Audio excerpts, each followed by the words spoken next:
places. Do not avert your gaze.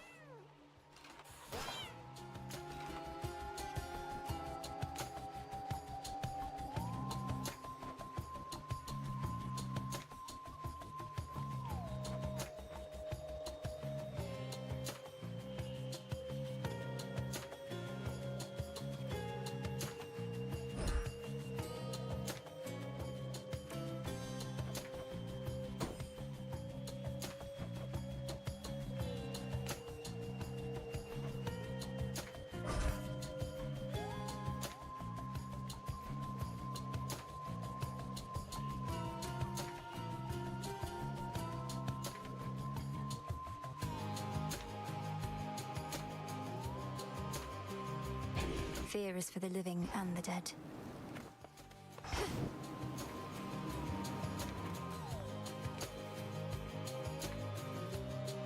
Once more.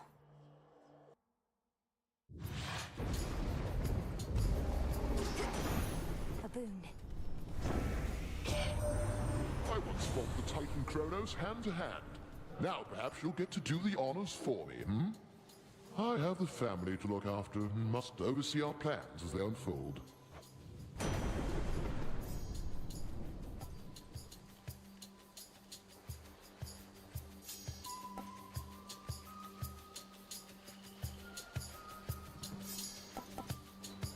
Back for more.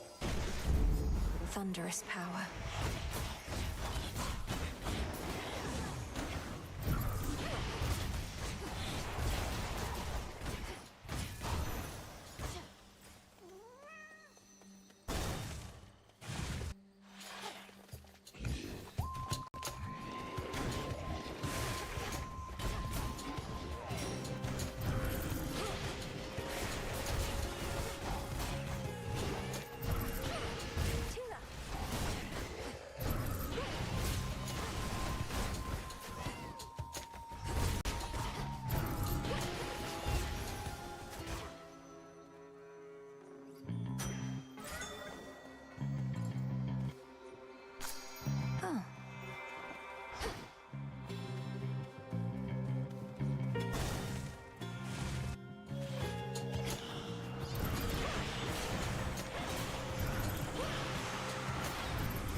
That you're using to make everything blow up? I got odd glances too when I still had the rail of adamant, but it could make them look away right quick.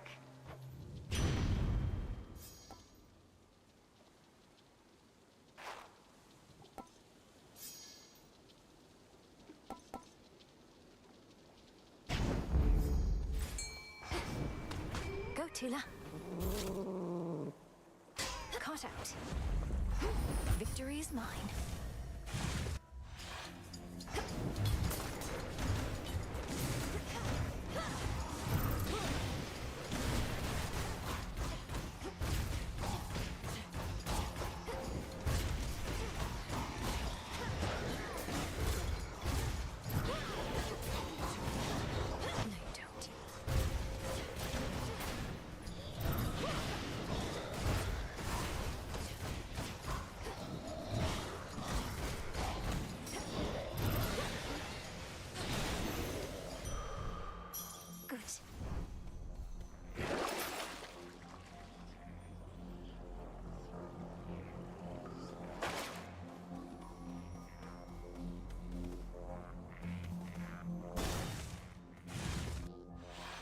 Silk cocoons.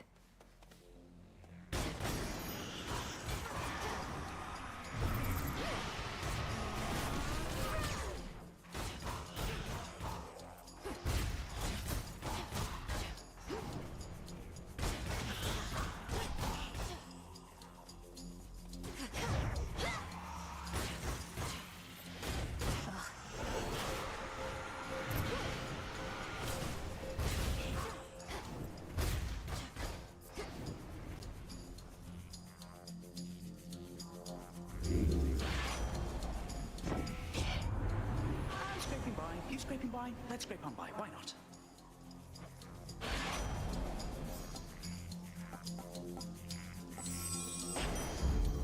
Cheers, Hermes.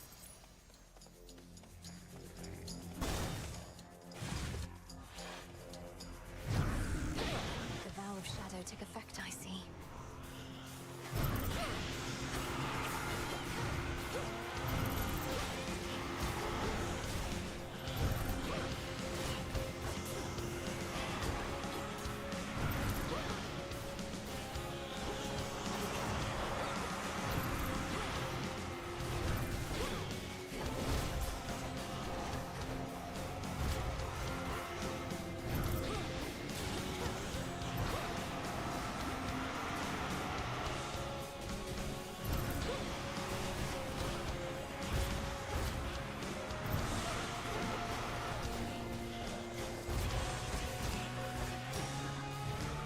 To recharge.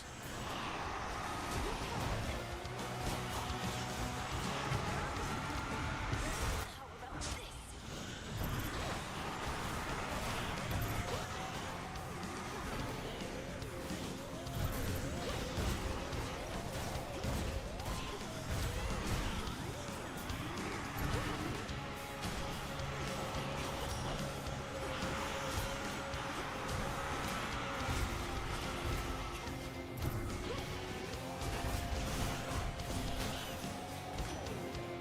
Mindless wretch.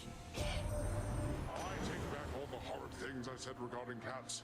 For yours is an excellent fisherman. Fisher cat. The point is, I'd not known such creatures could appreciate the sea, which means they can be appreciated by me.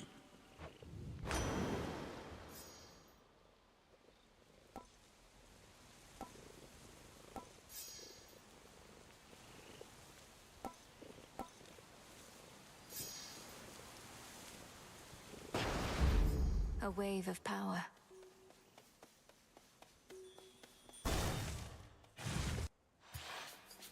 Stand back, or else. Let's split the killing down the middle, give or take. As in, I'll take your gold. They're in for it. Let's see it then.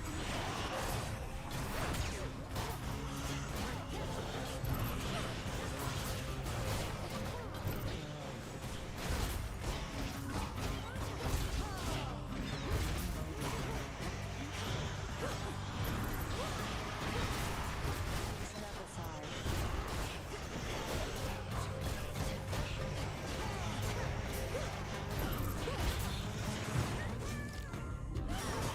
Not finished.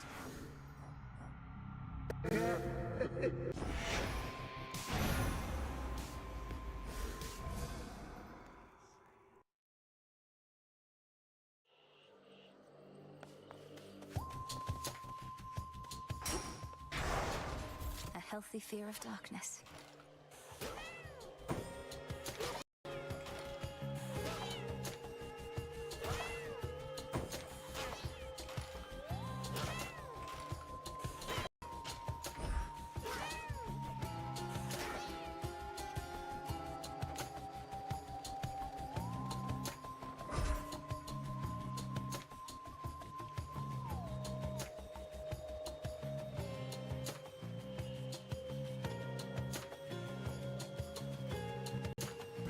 All should be properly afraid.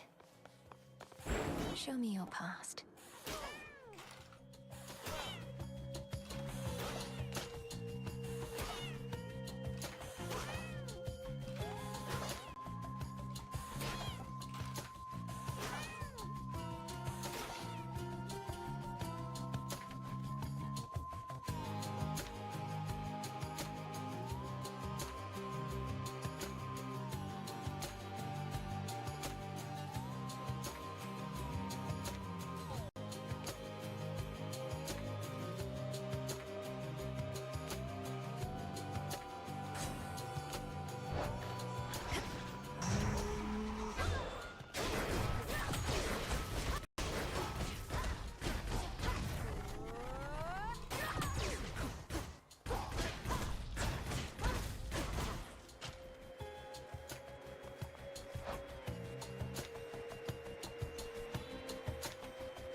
Farewell, Commander.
Something for you.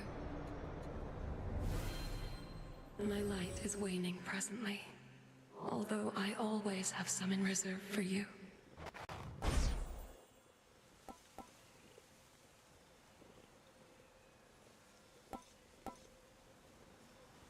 Twilight Curse. Oh.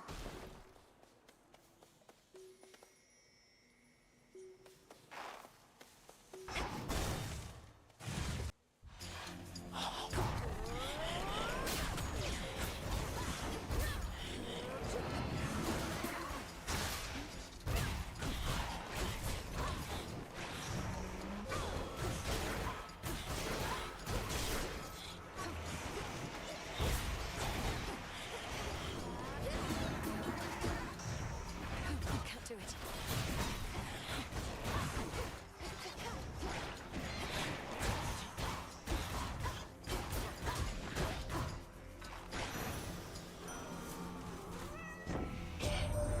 I'm quite partial to such wars as have a certain ebb and flow, when the upper hand is hard-earned and easily ceded. For now, my king, it's yours. Hold on to it.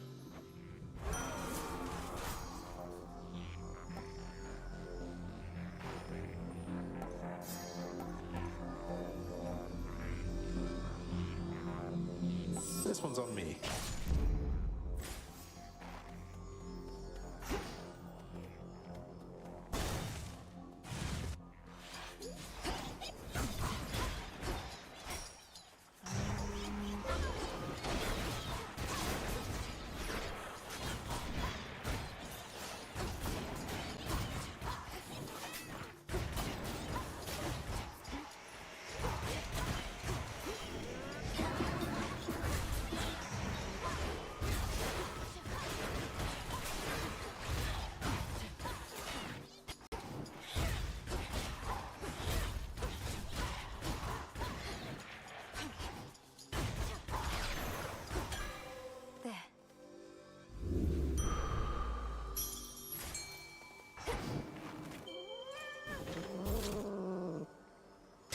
Out. I prevailed.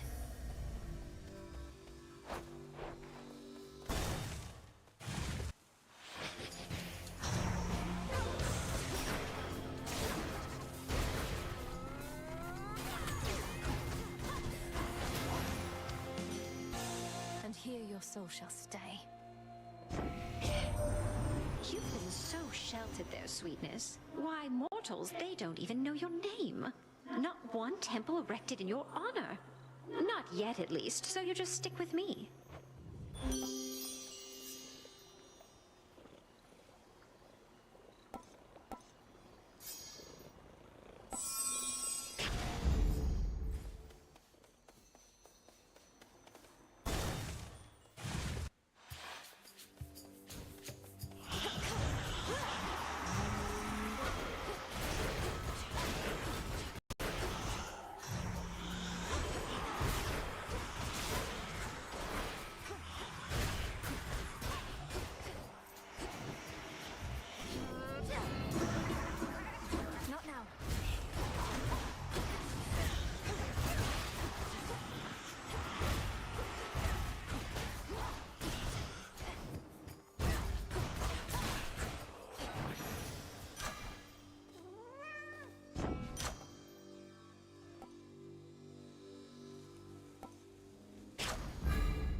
transform.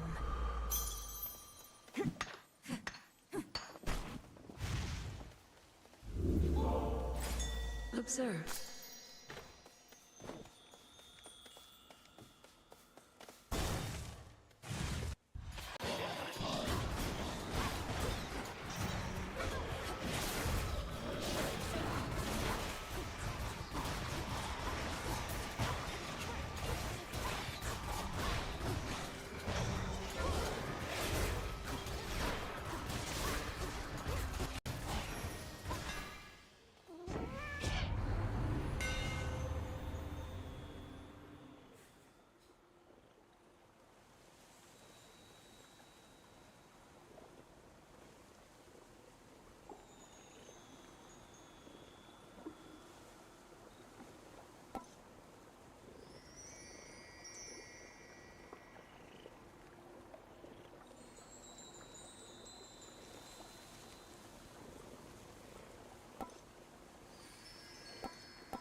Splinter apart.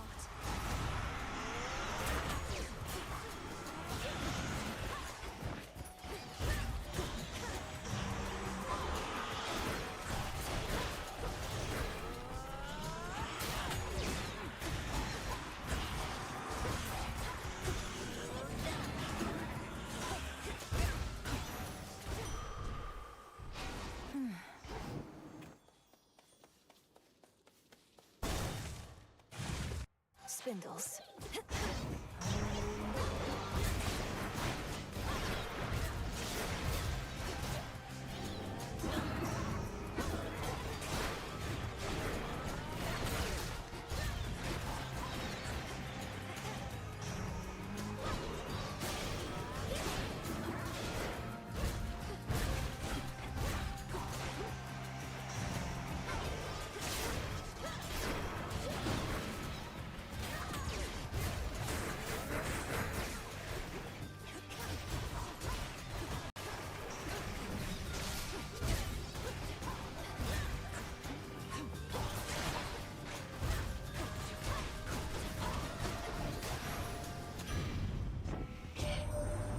Strange contraption that you're using to make everything...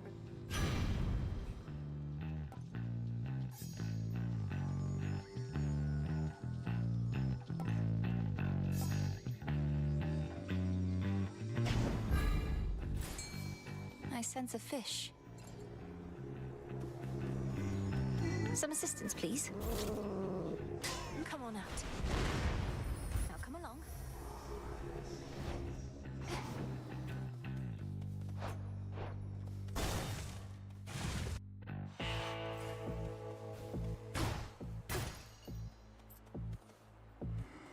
In the name of Hades. No problem. Oh, you little. Don't mess this up. Headmistress awaits. Synth. We each have a dark side waiting to reveal itself. Now's as good a time as any to show mine. Dark side.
Return to Shadow now. Outlasted her.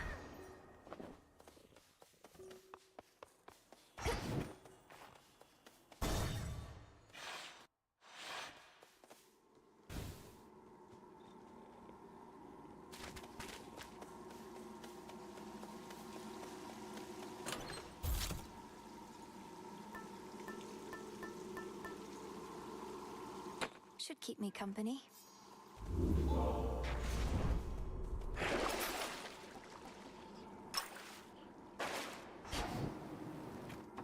Closer to Tartarus.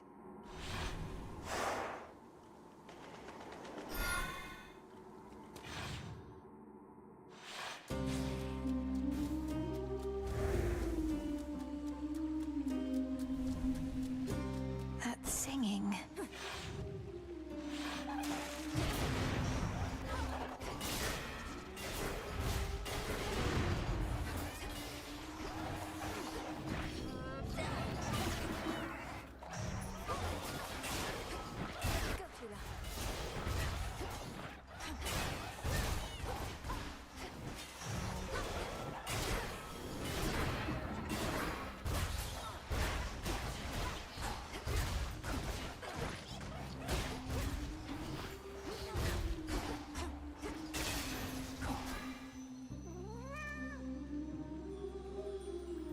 Transform.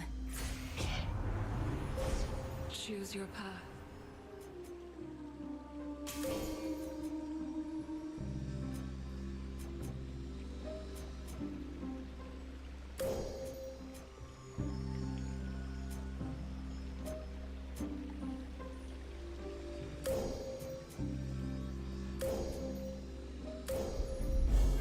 I walked the path.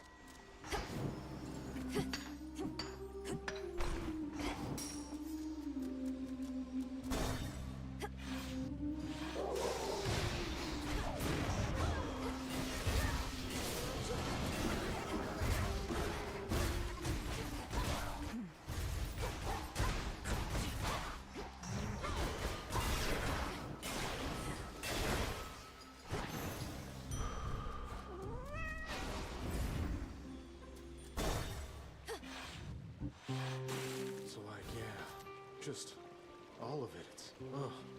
It's too much. It's never enough. You know?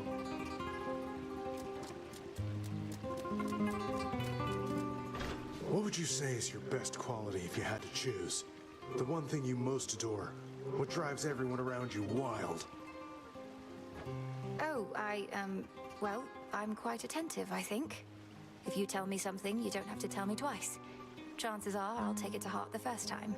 Though, why do you ask? There she goes, butting into our private conversations. I know your best quality, man. Your looks. Whoever says looks aren't everything's a dummy. Like this girl over here. Just give her a gift and she leaves us alone.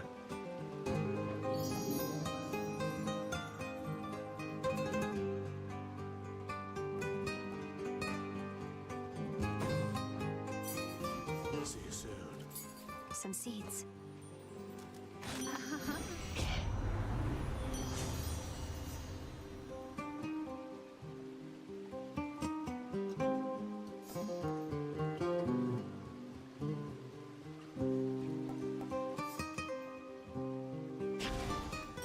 Grateful, grateful, grateful.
on my authority.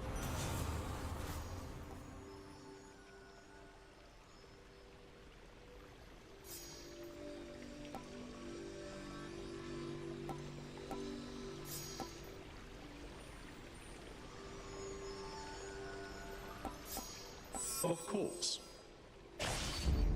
Peace can wait.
show's over.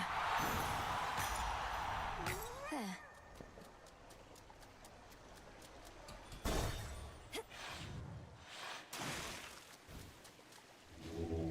Let me show you the way.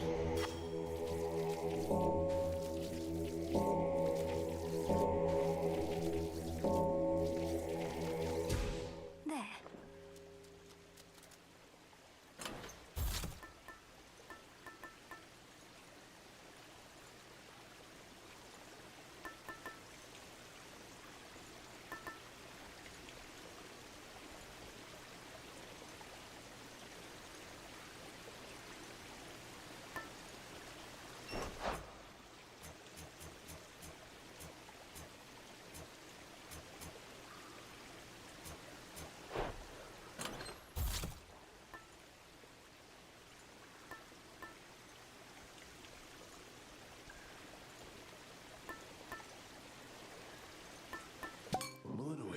Excellent.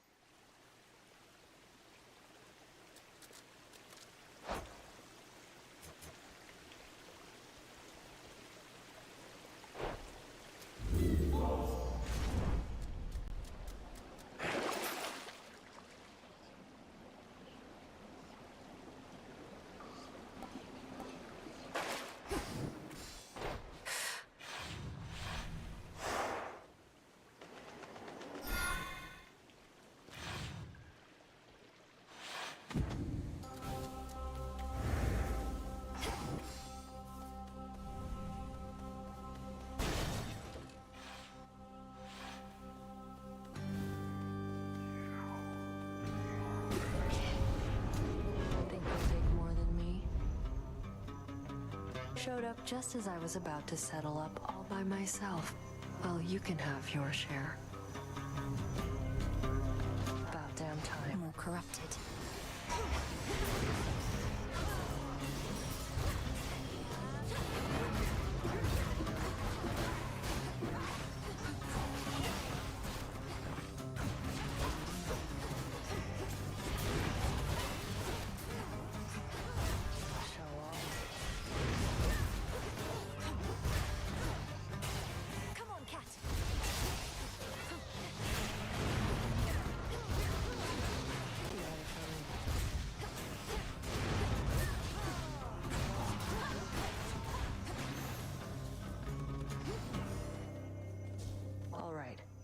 You lose. Give me the gold.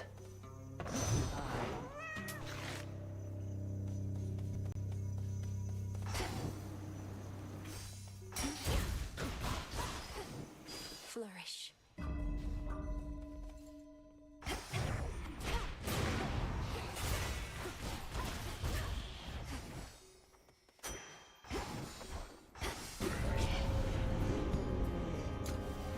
Smackers.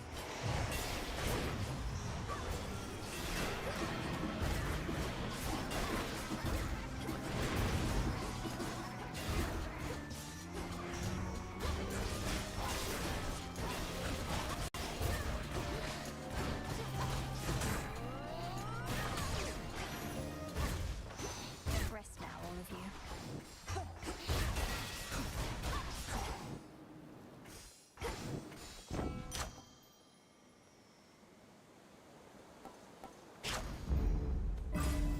I think I'm finished here.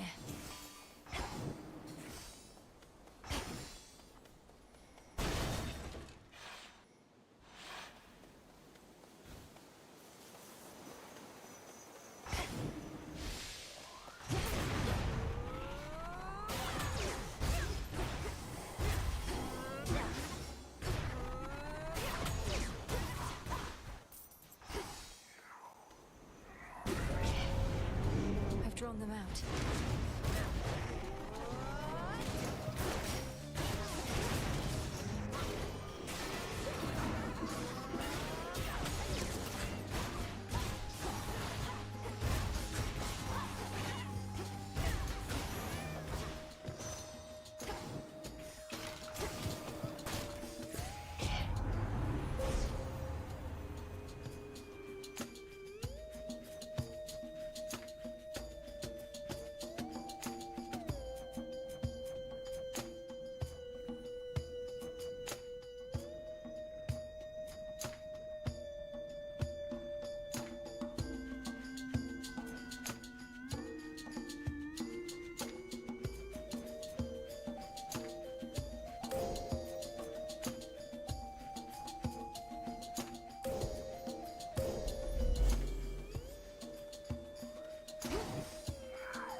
you before I did. How is that even possible?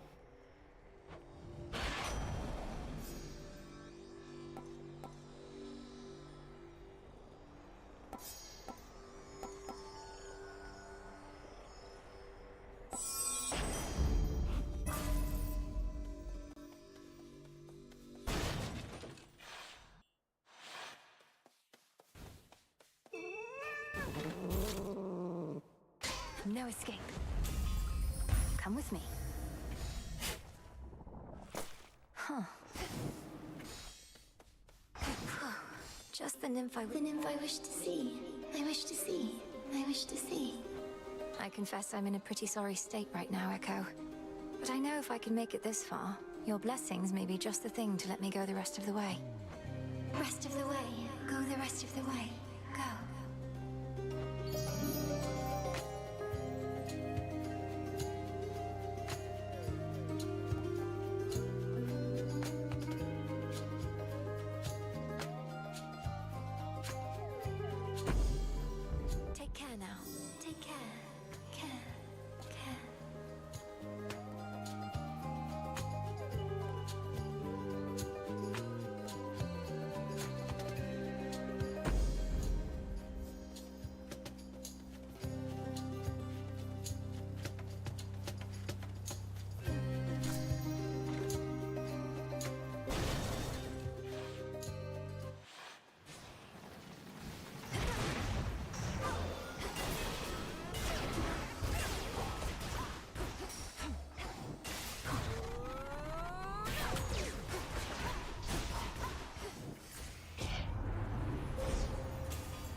Flourish and reveal my path.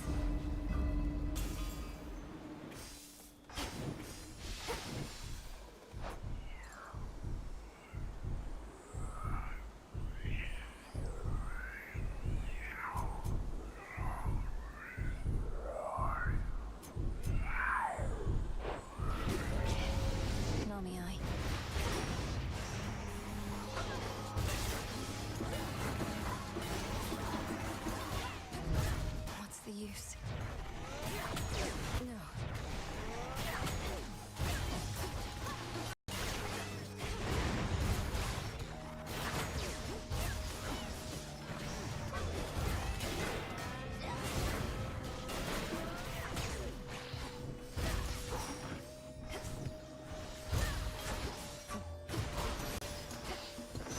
Now for what's mine.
Clear the way.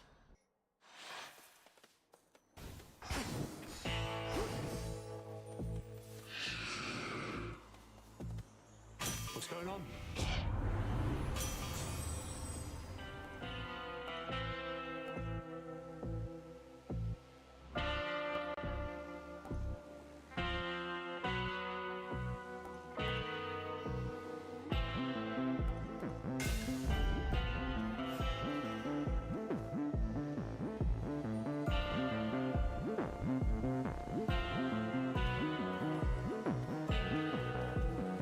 Greater focus.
This most brutal and ferocious beast, all that preceded merely was a treat.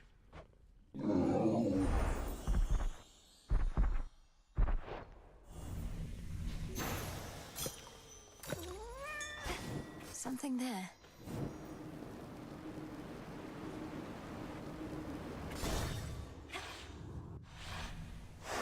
Moving on.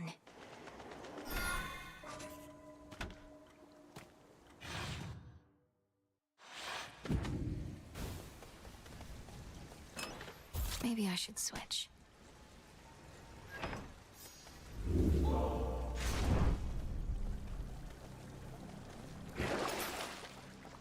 Perfect. Unseen. Maintenance access.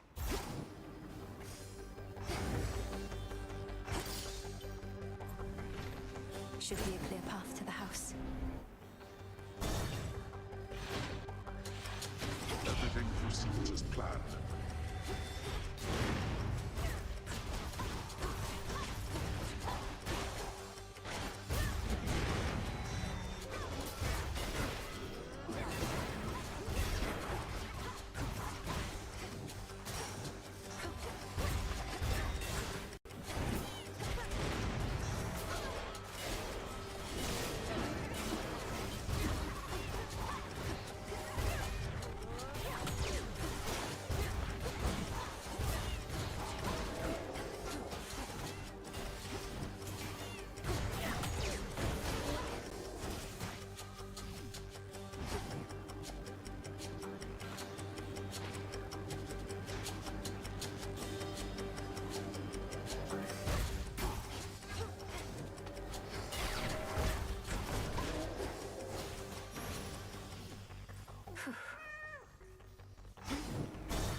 Don't be frightened.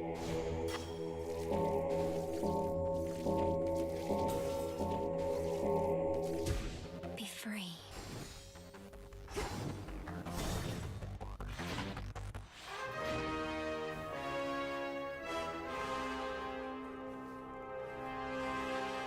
Your mother sends you her warmest regards and regrets that she was unable to join me here this time. Certain matters at the house require her attention, if not mine. Thank you. And please give my regards to Mother in kind. So you get to be here while she takes care of things there. Do you draw lots to determine who does what? Drawing lots is how I wound up in this realm, and is not something I have done again. This is simpler, besides. Being here is how I can best ensure your continued success.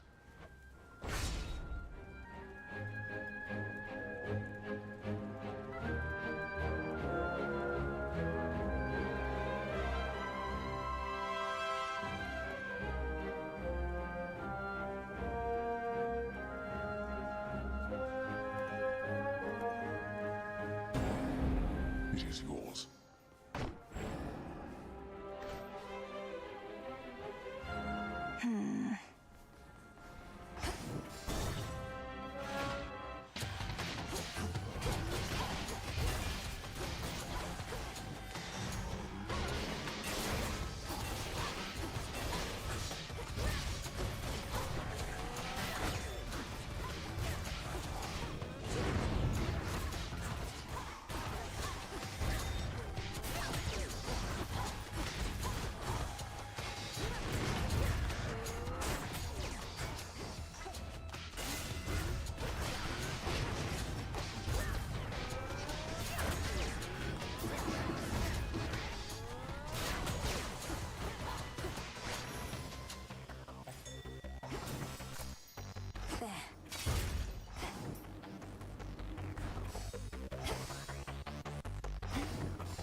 Olympus, I accept this message.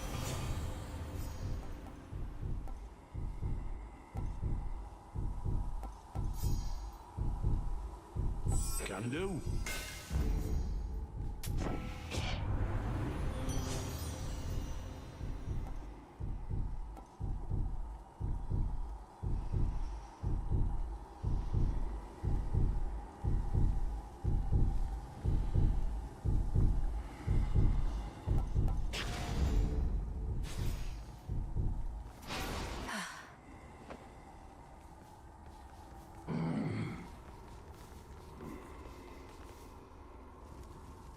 Go get him.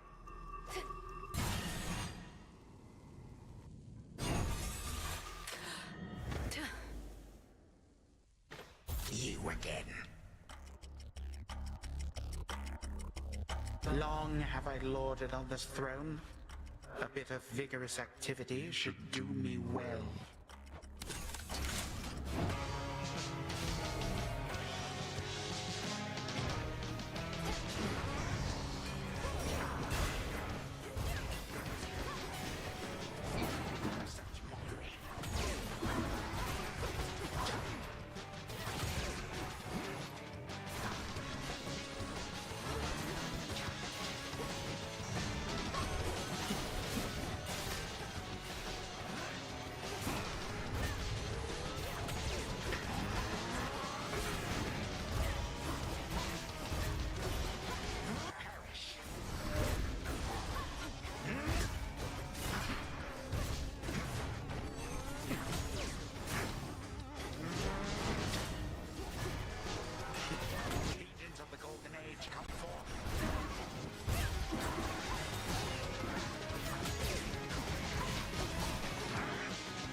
returned from worse, suffered much worse than from the likes of you. A time flow freely forth. What is happening to me?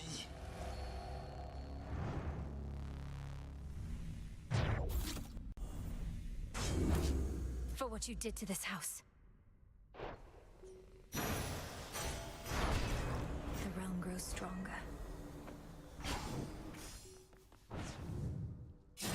Again, Princess Milinoe prevails in her climactic confrontation, and again, I shall say nothing of what happens next, for I am under oath to speak no more. Return to Shadow now.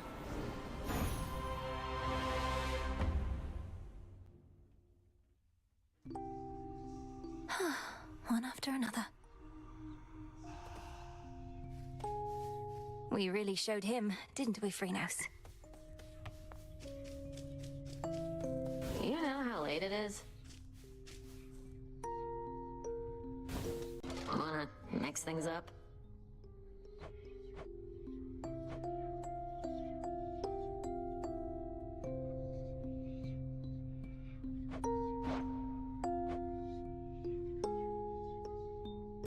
Let's try this on for size.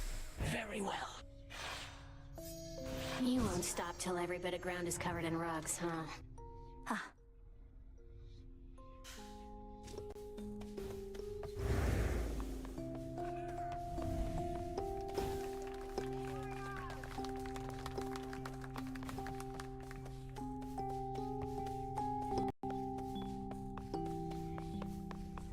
A positive outcome.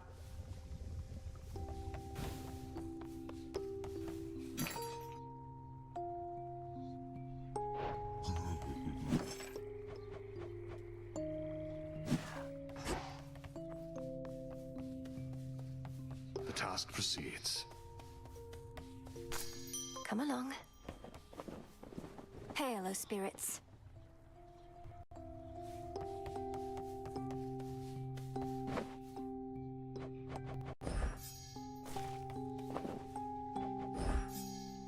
Icarus flew off.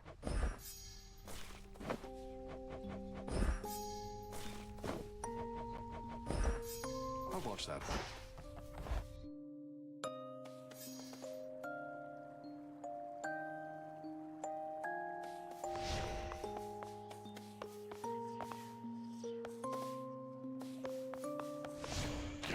Wisdom of the ages.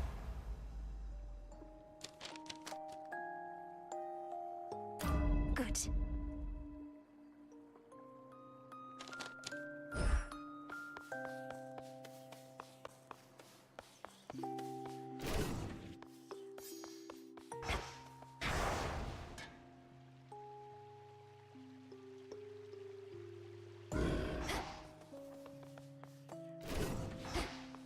So basically, I'm gonna need you all to stand around. I almost budged.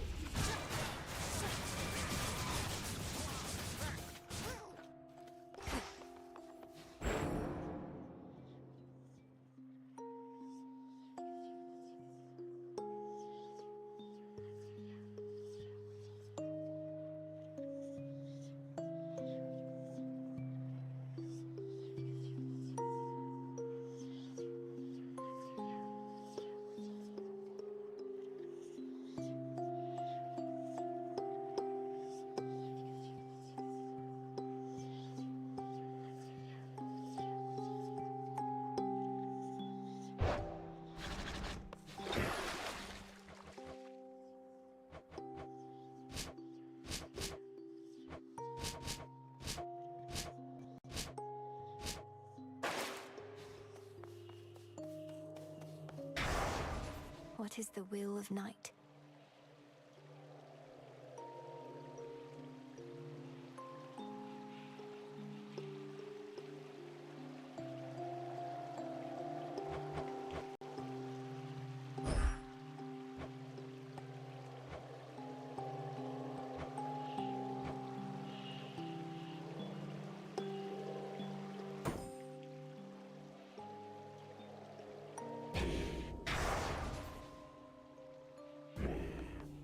Till tomorrow.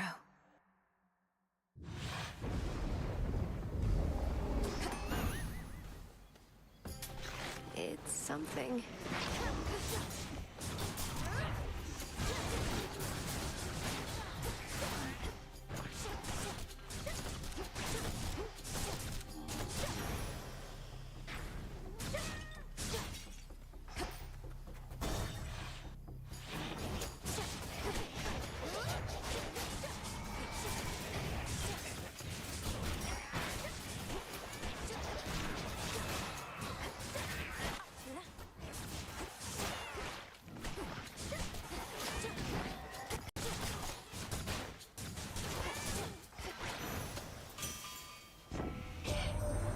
You've met most of the lot up here by now, so now you know how come I'm cooped up in this forge.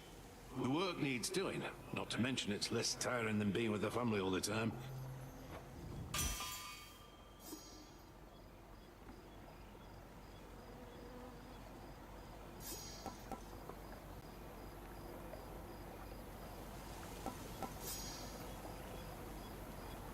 Let me spot you. It's stronger.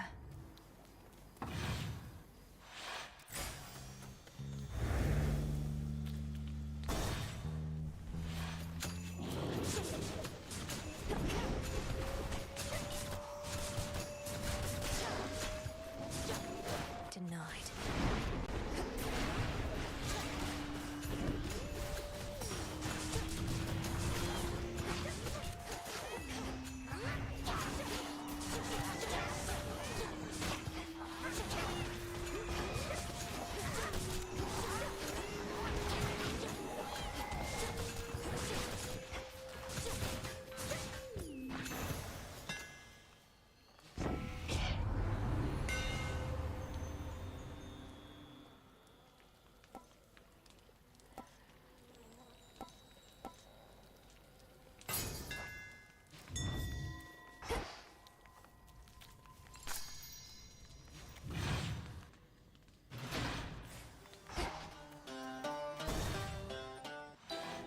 You flower?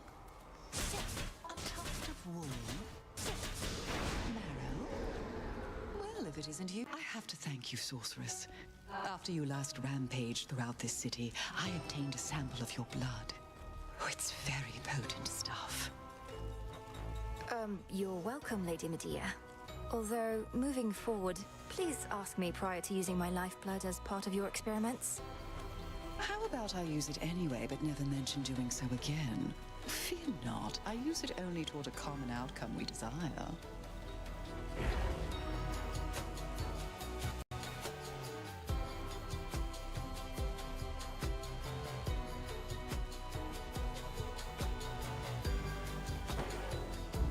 As you desire.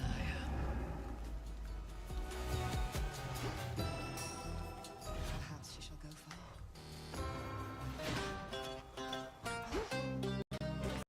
Let's have a look around.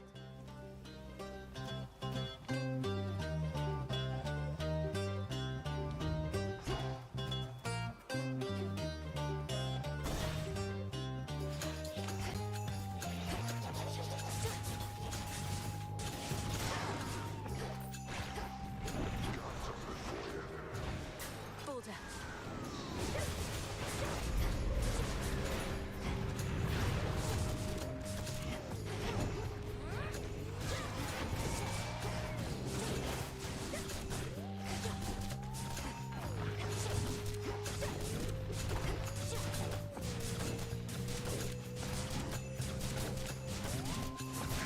I can't.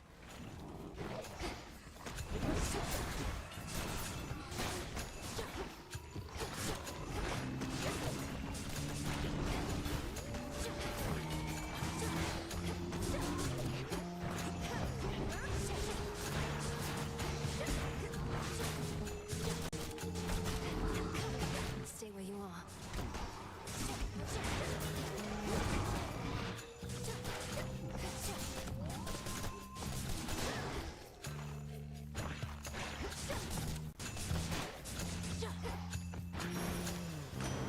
He's back.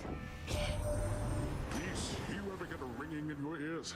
Well, I do. But not from the water pressure, but from hearing good Hephaestus go a-clang, a-clang, a-clang. Why, it's enough to drive me mad.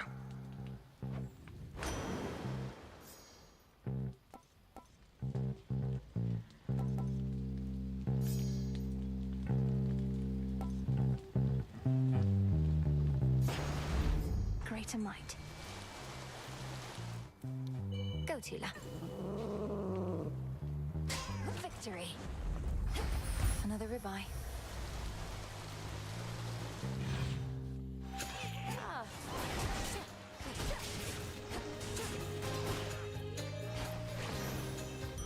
A soul tonic.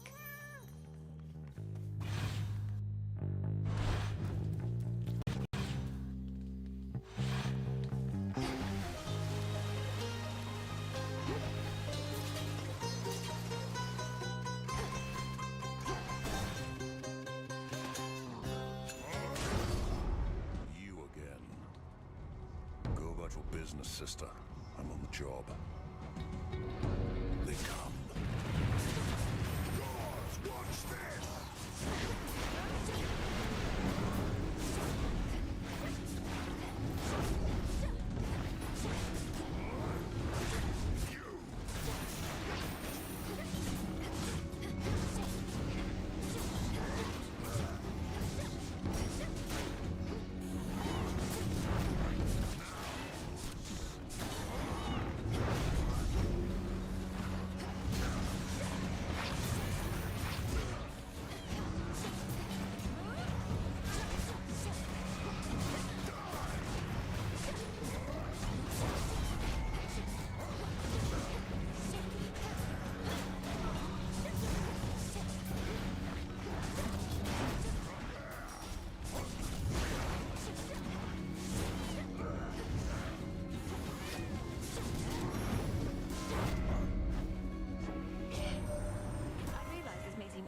From me, my dear, but from one goddess to another. Do not rush into marriage, as much as it may seem a wondrous idea. Consider my example, and I'm the blasted goddess of marriage herself.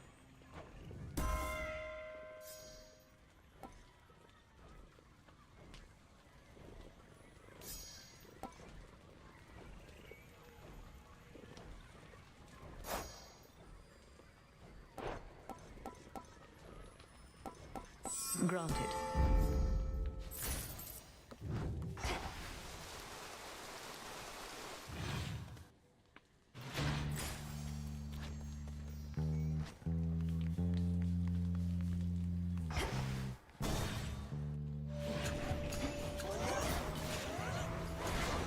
You'll be out in no time, Shades.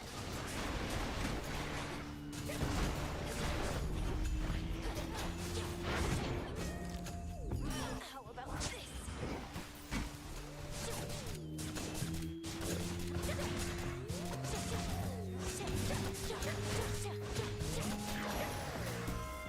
Queen Hera.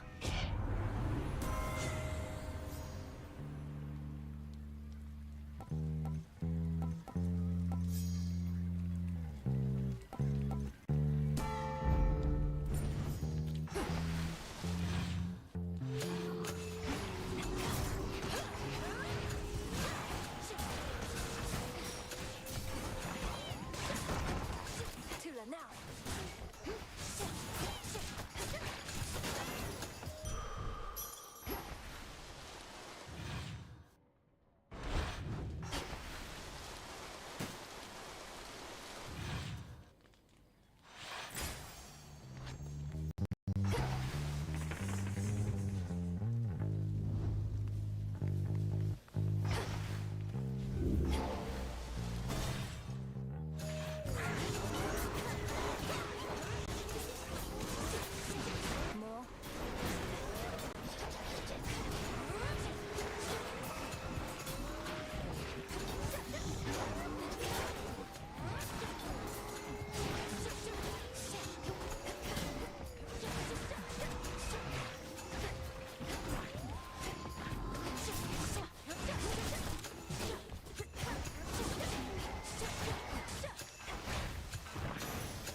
it is.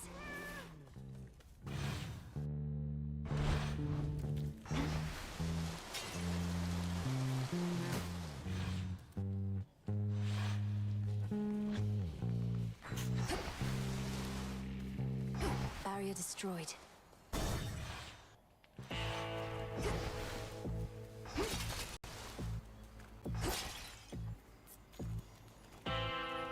Hear me, on my authority.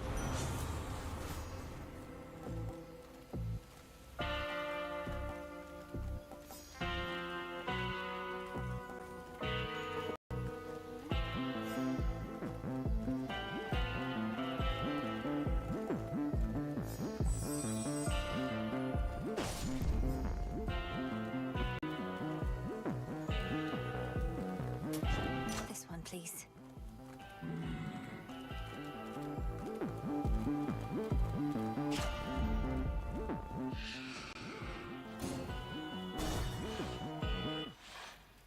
Cyclops. Sacrifices must be made on nights such as this. Yours or mine ought to suffice.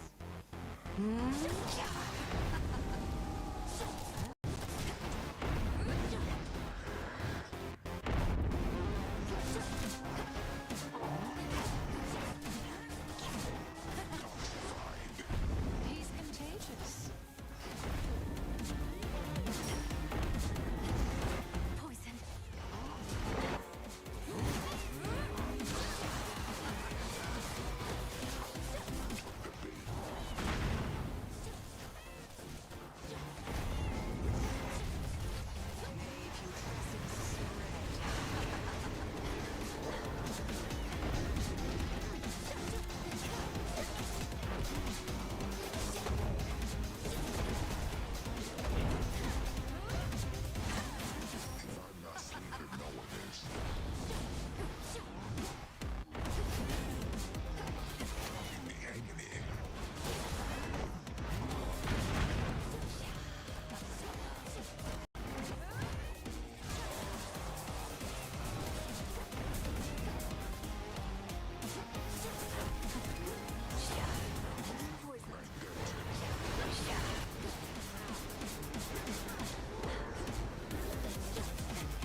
Don't stand in my way. A gift.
Delivery coming soon.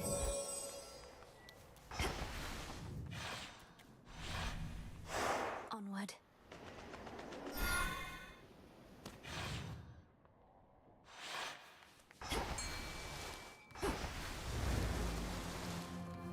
Go, Tila. It's over. Wow, a squid.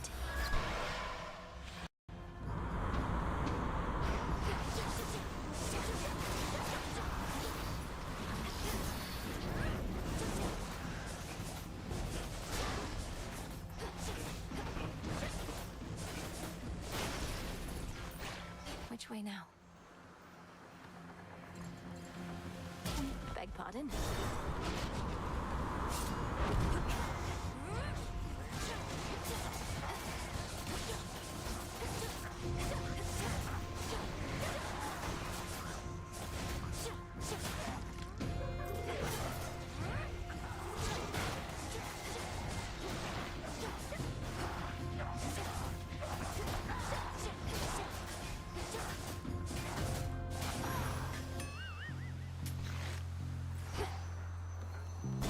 Take me away.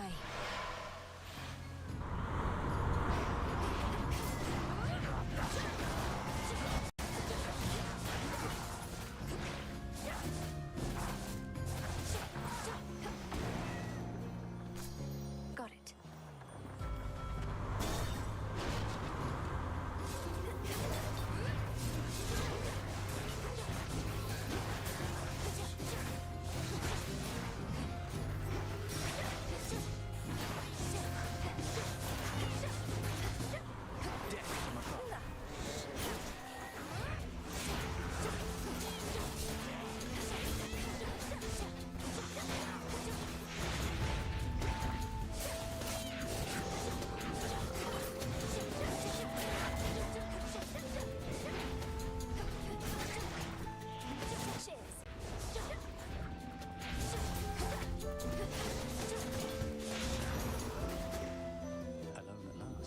We made it.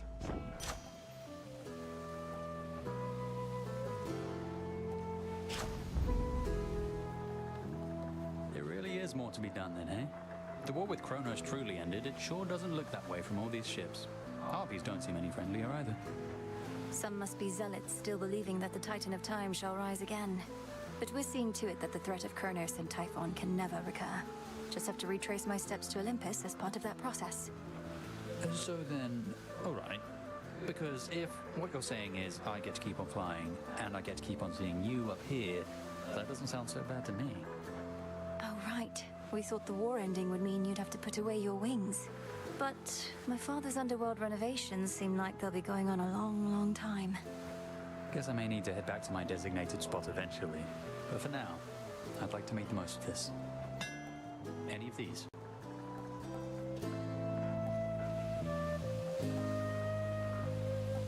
Let me know how it goes. Thanks. Keep up the good work.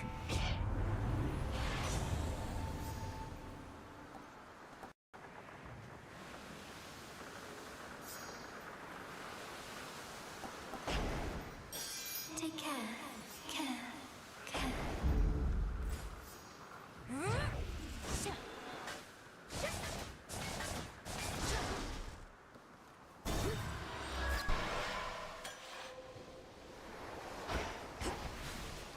Thank the fates. In you go.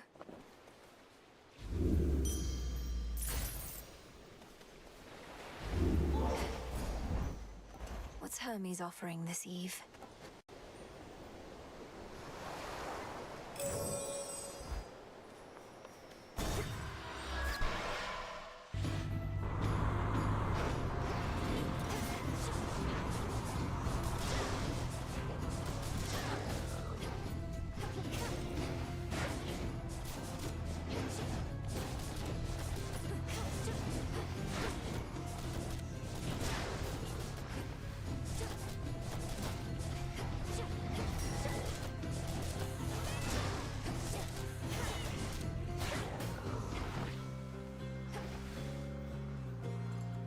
Breaking through.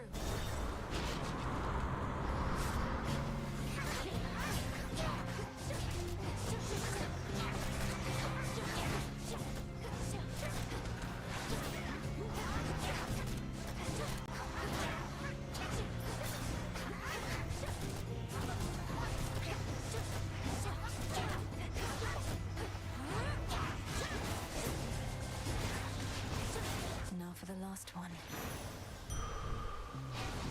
For you? I draw you down, O moon. Lend me your light.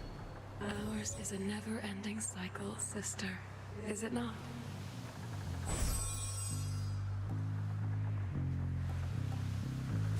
Now we Silver Sisters ride.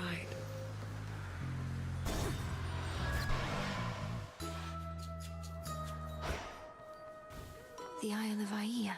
Myrtle leaf, golden petals, spider silk, flower pollen, cattle milk, apple pieces, Evening, olives, little pigs. figs, ginger roots, and cypress twigs. Pinch of sugar, sap of oak, stand aside and let it soak. It's you! For all the rigors of these evenings, little miss, at least your studies must be finally complete. Now you're learning from the greatest teacher of all, as our Lady Hecate might say. That's mostly true, madam, except Headmistress still is prone to testing me herself night after night, just as I'm ready to depart from Erebus. Though not when I head here. I scarce imagine that the trials you face upon the surface are less rigorous than those you face below. And look how far you've come with what you've learned.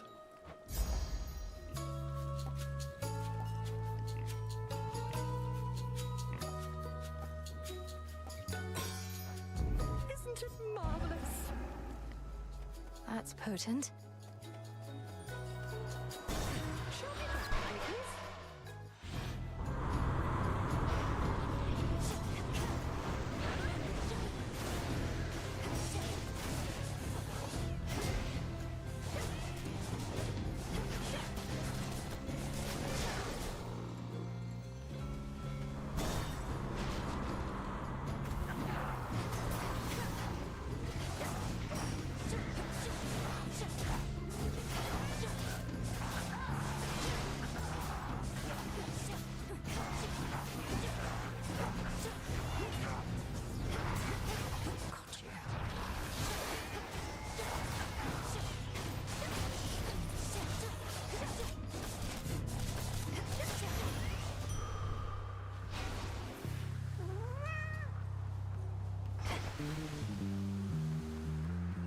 Transfer now.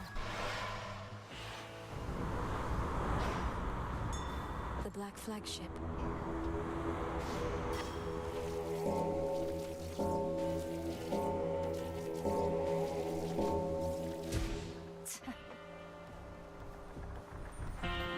You found me!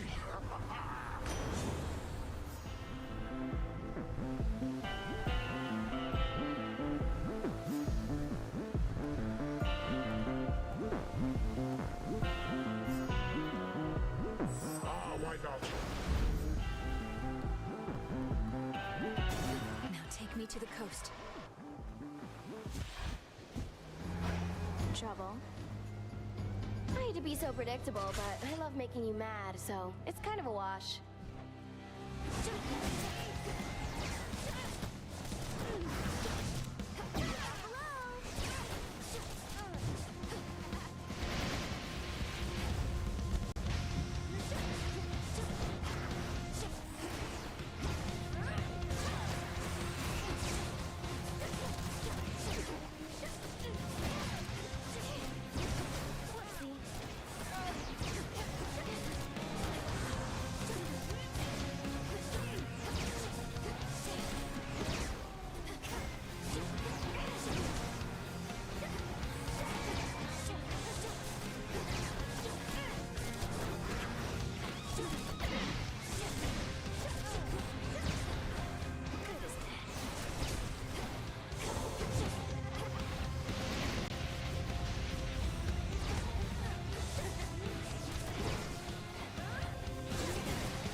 another rival overcome. For me.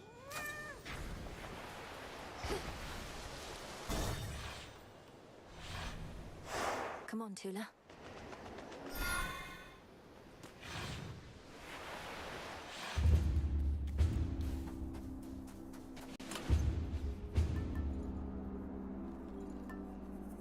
Goddess.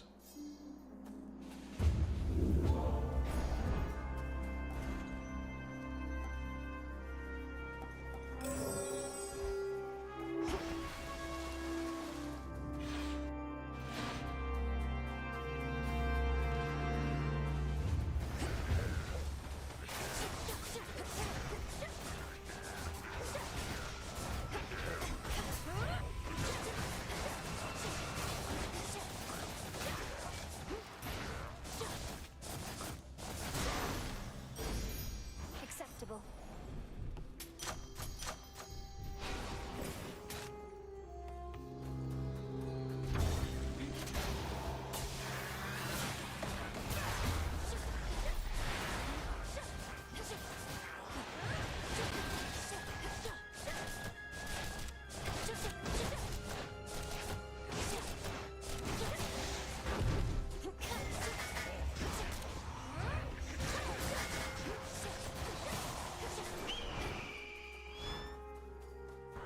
Eagle.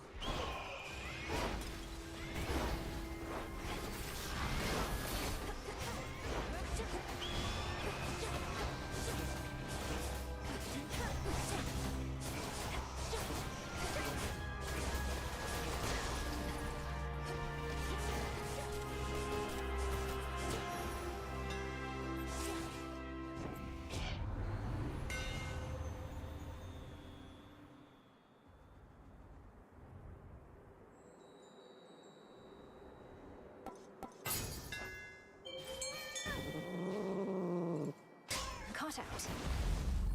You did it, Tula.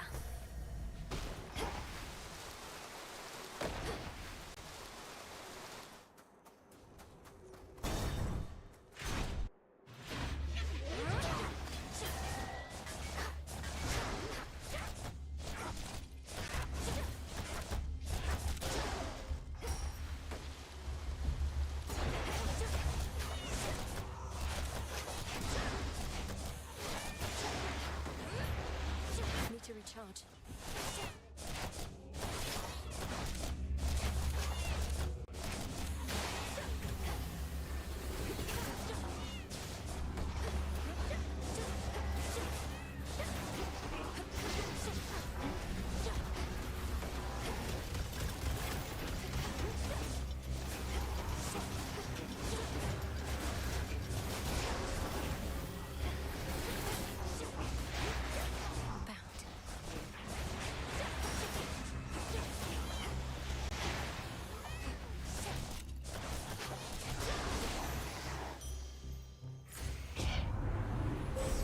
The path of stars.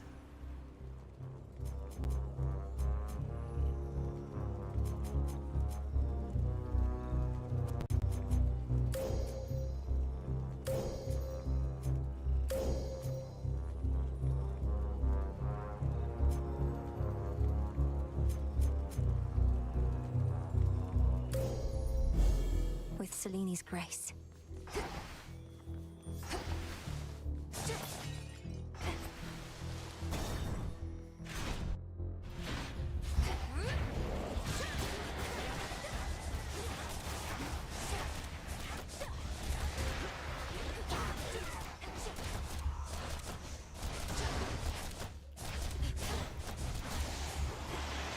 Lord Zeus!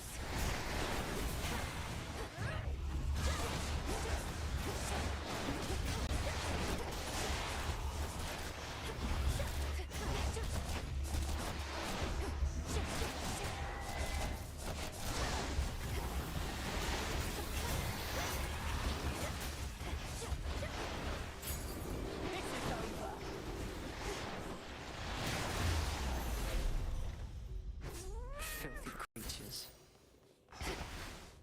Lady Athena, I don't know what to say except I deeply regret the incident between you and Arachne. I was certain she sought your forgiveness, not an altercation. I am less surprised by the outcome, but then I knew Arachne from before. Perhaps she did mean to apologize, until the moment she saw me again, and all her scorn came rushing back. Nonetheless, what's done is done. I understand. Though, if I may ask, what did she do to have incurred your judgment? I know a weaving contest was involved, but only from her side of the tale. Losing to some mortal was a humiliation I did not anticipate, yet it was Arachne's arrogance that sparked my wrath, rather than any envy I had for her considerable talent. She had the nerve to call my work pedestrian. She insulted you. That was short-sighted, certainly. And as I understand, she was quite young, had she but known. This last time she did know, yet she insulted me again. We do not expect much from mortals, merely penitence. For those such as Arachne, the best we can do is make examples of them. Now I shall spare her not another word. What shall it be?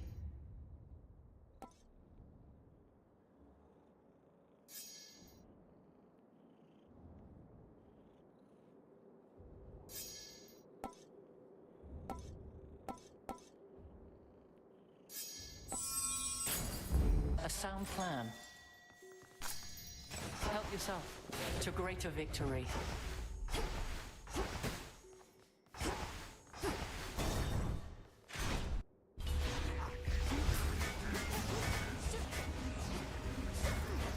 Lady Hestia!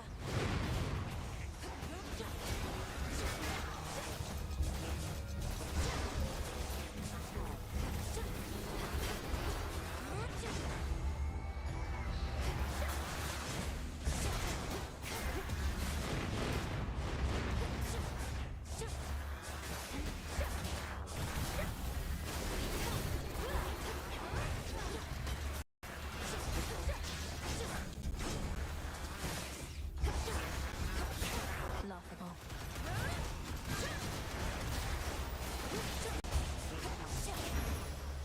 Cheers, Em.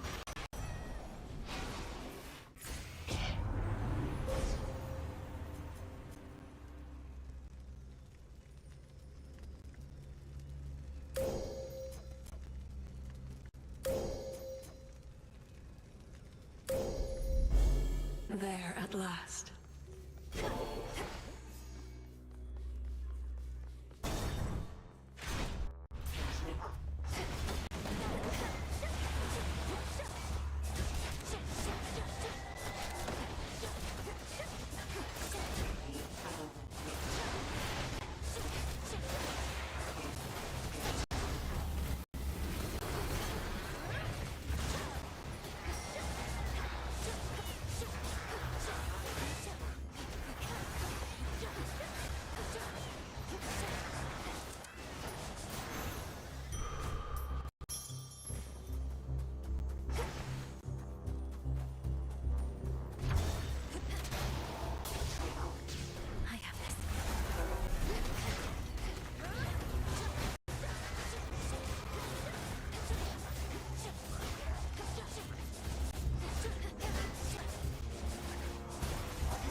see something for you.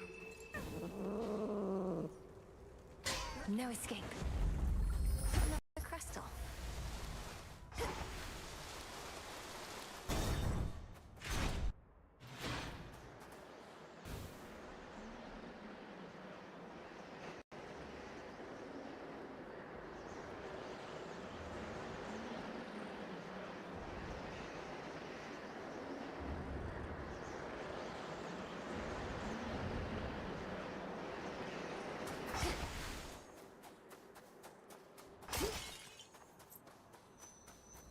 Good tidings.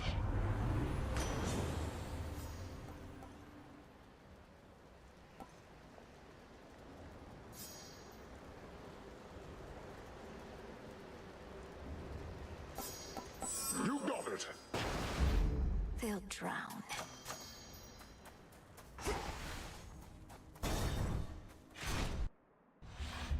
Stop right there. What of your companion Heracles? I suppose he's been in on your scheme this entire time as well, appearing to defy the gods while serving them anyway. You'll have no more success getting such answers out of me than out of him. You've seen the man. He has his reasons. Hence your affiliation. You must have bonded over your disdain for this mountain and all it stands for. Was he the one who liberated you? No answers out of me, I said. Not when it comes to him. But at least you now know there are offshoots of your family made of stronger stuff. Let's even the odds.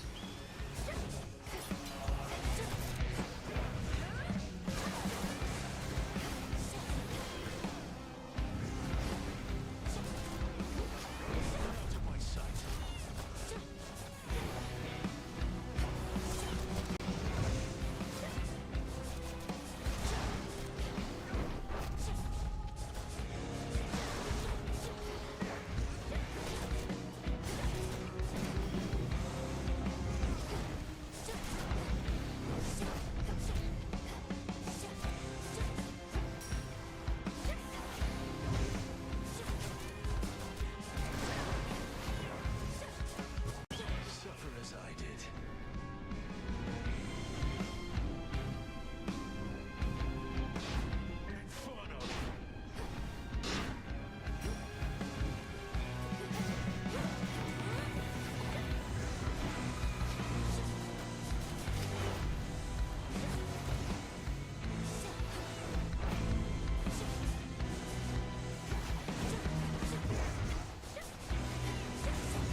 do. These two shall pass.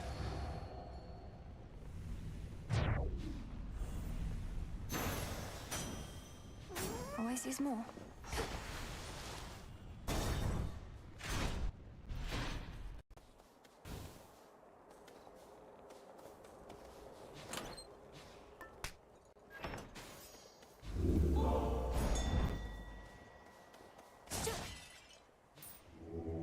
It'll be all right.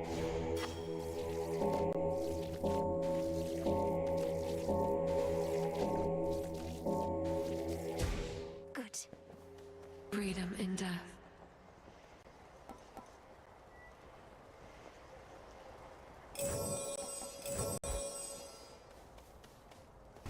Go on, my timekeeper.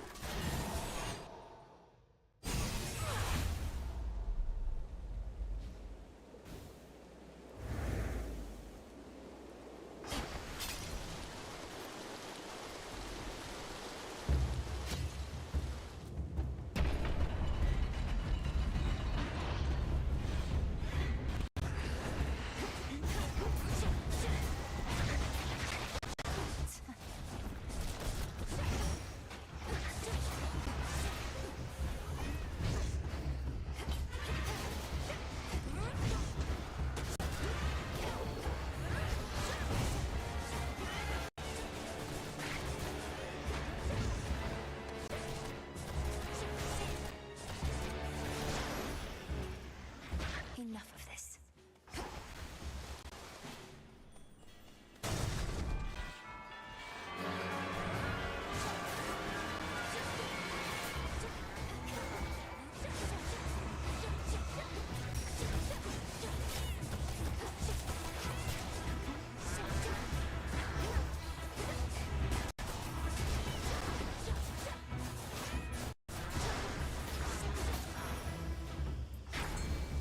A fish is near. Victory. This is a lamprey. Higher up.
was settled.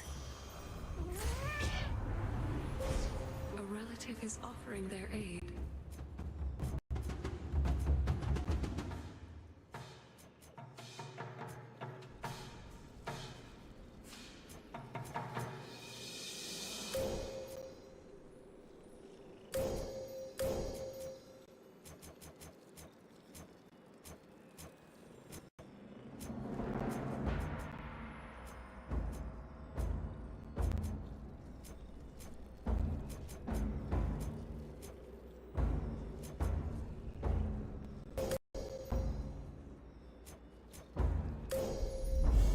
Poseidon shall be notified at once.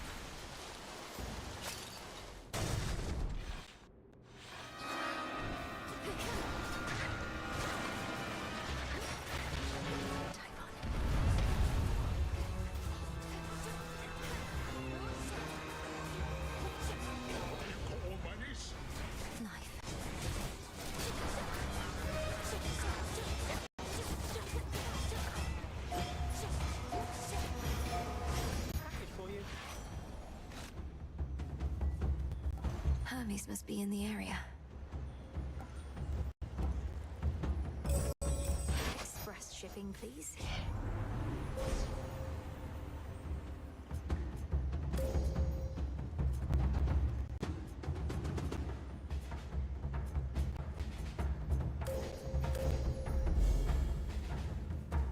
A few more floors.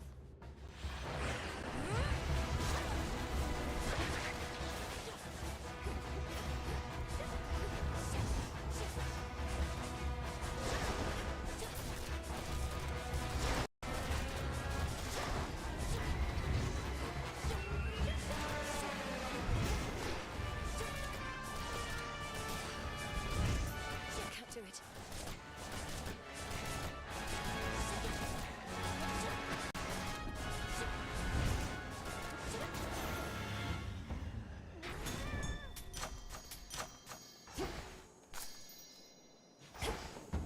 Oh.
We got them, Homer.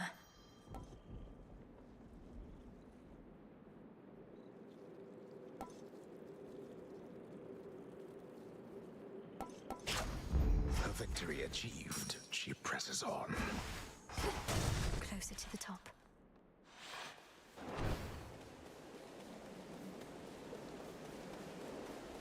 Let's get back to it. It is I. We may not always make for the most pleasant company, but times of peace don't always last, and my good nephew Ares here is excellent to have around for that. Now, don't be shy, Ares. Come greet my niece, would you? My kid and I are already acquainted, Lord Uncle, though she may not be overly familiar yet with what we can achieve when we combine your influence over the raging sea with what I do.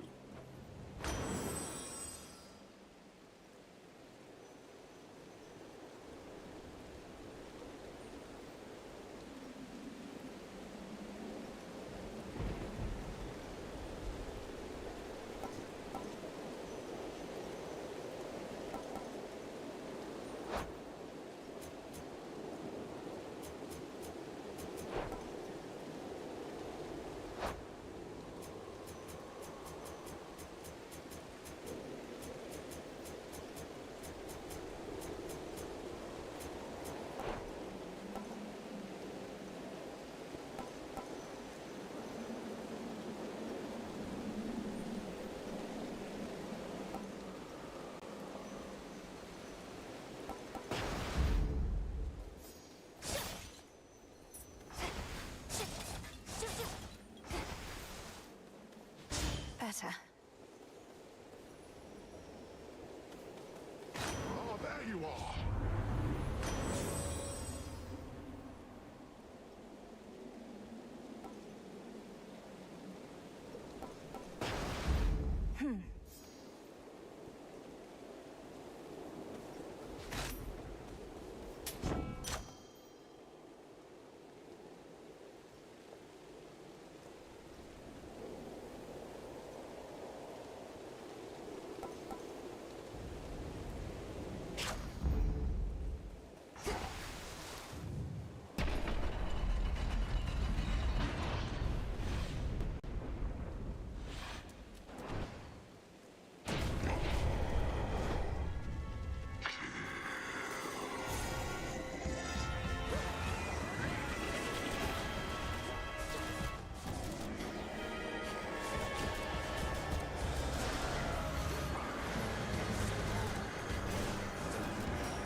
We'll leave no trace of you behind. I'm lost. End this now, Meninue.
He's just another foe.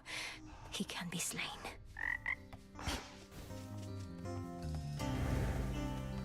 Yeah?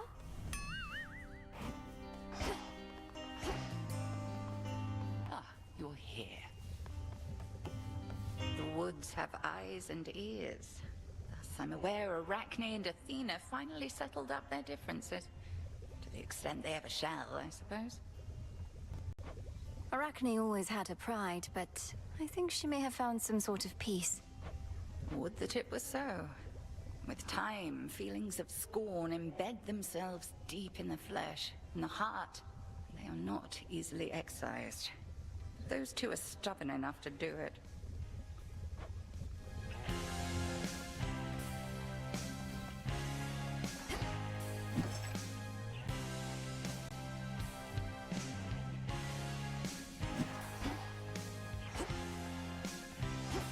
Greetings.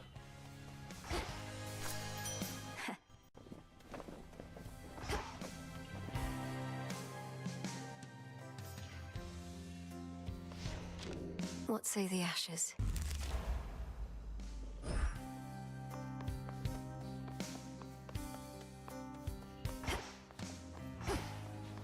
The aspects of the nocturnal arms.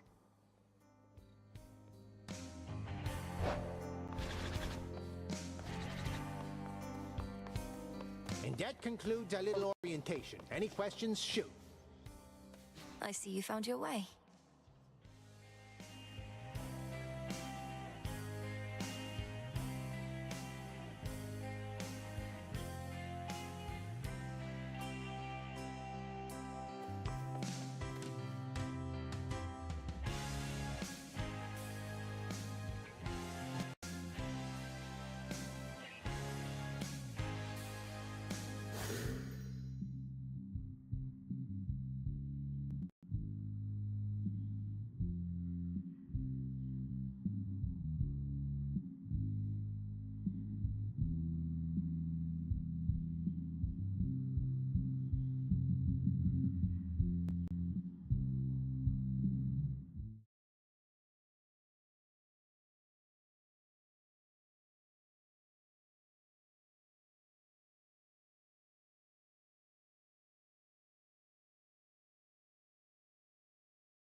It's hard not to draw comparisons to the Portal series when discussing Quantum Conundrum.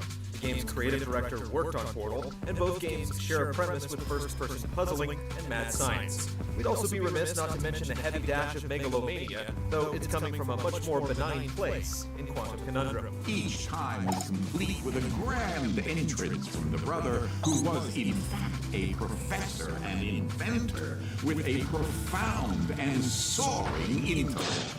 You play an anonymous niece or nephew on a visit with Uncle Professor Quadrangle at his mansion that's really more of a laboratory. The professor is stuck in a pocket dimension and stricken with short-term memory loss, leaving it up to you to gather his technology and figure out what's going on with all that sallow science juice flowing through the manor. Foremost an excuse to shepherd you through a variety of puzzles, the paper-thin story is mainly conveyed via the disembodied professor's dull barbs and hints. I bet you wanted me to do that, huh? Mad science, crazy evil laugh. These puzzles have you circumventing lasers and other hazards as you make your way to the exit and onto the next room. Your uncle's weird science gives you 4 dimension-shifting abilities, controlling object densities, making them lighter or heavier in other words, slowing down time, and inverting gravity. The dimensions are introduced one by one, little time squandered on boring tutorials, making mastery of your powers a necessity from the get-go. And go!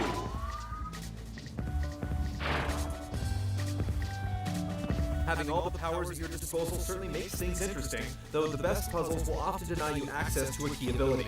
A few scenarios will also give you the choice of which powers to use. However, the majority of the time you'll be dealing with fairly straightforward multi-step puzzles. After careful observation and perhaps a hint from Uncle, the majority of them end up feeling a bit too routine.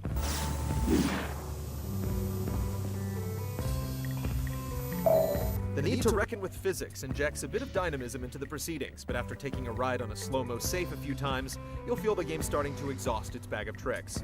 Of the 50 or so puzzles, only a select few stand out. People with a phobia of first-person jumping should also take note. There's a lot of it here, and while slowing time can make it a little easier to deal with, your in-game entity still moves at normal speed. Checkpoints are constant, but there are no quick saves for the more fiendishly demanding leaps.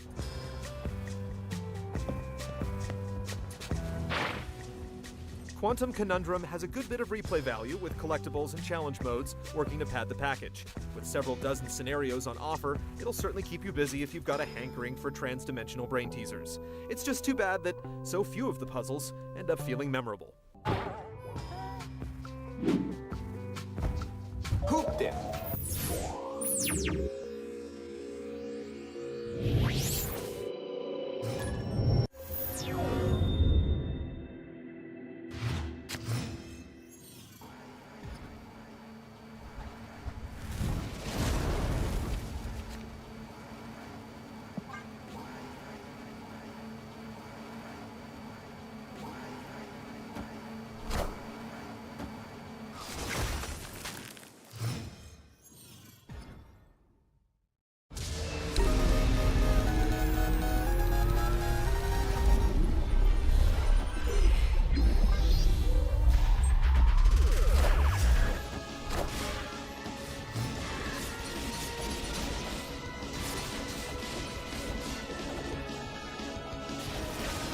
First thing you'll notice about Dust and Elysian Tale is how strikingly rendered its world is. Few games so effortlessly evoke the dreamy texture of an animated film.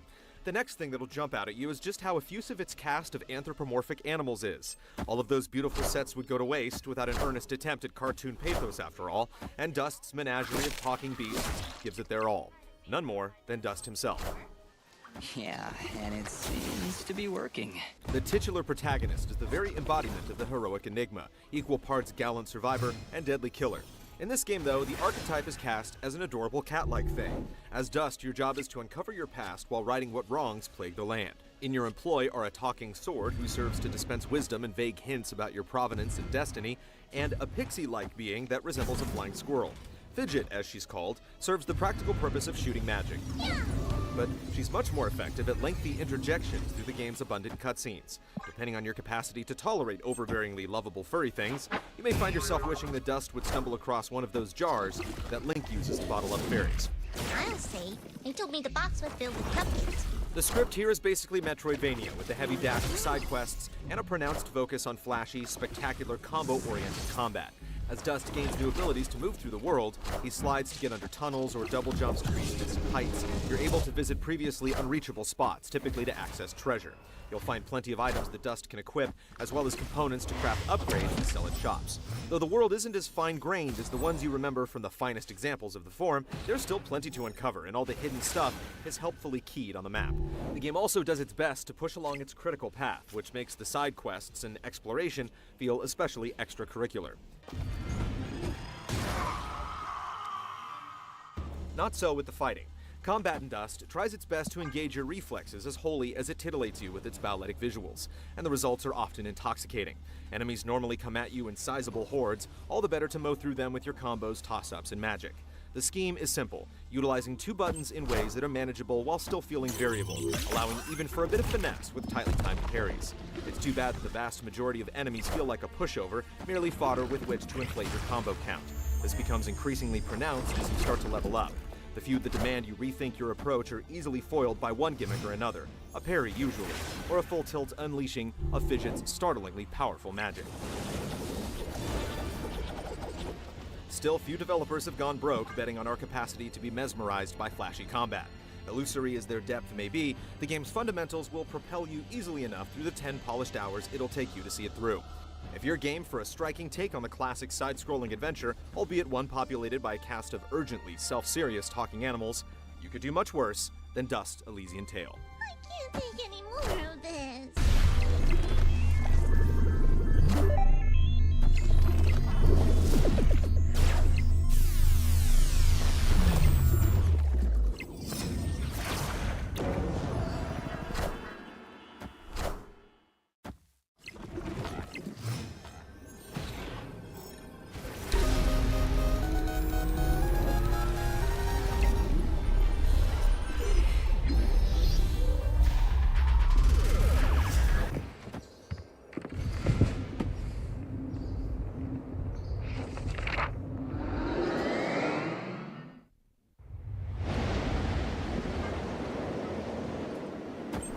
Intelligent Systems is well known for creating excellent strategy games. The studio is responsible for the prolific and beloved Fire Emblem series, as well as the dearly missed Advance Wars series. Now they've decided to take a different approach with codenamed Steam, which trades swords and tanks for all manner of steam-powered gadgetry.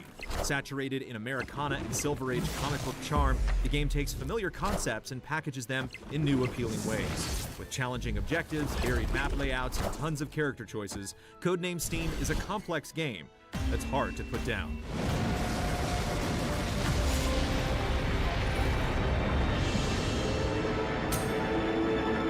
The STEAM acronym stands for Strike Team Eliminating the Alien Menace, and it tells you almost everything you need to know. An unknown alien group has invaded a steampunk version of the past, and a special force known as STEAM is committed to stomping them out. Led by none other than Abraham Lincoln, the team is comprised of popular and iconic American characters such as Tom Sawyer, the Cowardly Lion from Wizard of Oz, and John Henry, a folk hero who, according to the story, once out-hammered a steam-powered machine. I've been hurt worse. During cutscenes, the action is often framed by comic book panels, and sounds are visualized with giant words like boom, pow, and crash, giving the game an endearingly campy tone. Characters are exaggerated to great effect, such as Henry Fleming's Superman-esque jaw and John Henry's booming voice. It all feels like one giant Saturday morning cartoon in the most classic sense, with pure-hearted heroes fighting to save the world. While it's certainly not the most intricate narrative, codenamed Steam embraces its simplicity and embellishes its more outlandish concepts. The game knows exactly what it's going for, making each step as fun and inviting as it should be, by never taking itself too seriously. Seeing Abraham Lincoln pilot an enormous mech version of himself is hilariously ludicrous. The whole thing is filled with many equally absurd moments that keep things entertaining. And I'm ready to blow off some steam. Good luck, agents. Make me proud. How the game plays is far more conventional. Similar to Valkyria Chronicles, the turn-based battles take place on gridded maps, and players have direct control over 4 squad members. Every action, such as moving and shooting, costs steam, which is then replenished at the beginning of the next turn. Characters can also save steam and assume an overwatch position with certain weapons, allowing them to shoot any aliens that enter line of sight during the enemy turn. Alien sighted. elements have been done before in numerous other games, but the things that make Codename Steam so successful are the sometimes brutal enemies and thoughtful level design. Since enemies can use Overwatch as well, you have to very cautiously step forward. One major annoyance is waiting for enemy turns to finish. Most last around 30 seconds, which may not sound like a lot, but since it happens constantly, the time adds up quickly and drags down the pacing.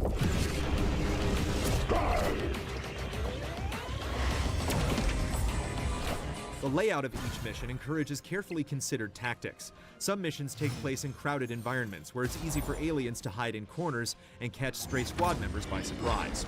Others occur in wide open spaces where your team is surrounded on all sides. During these situations, positioning is everything, and knowing when to use Overwatch can make all the difference.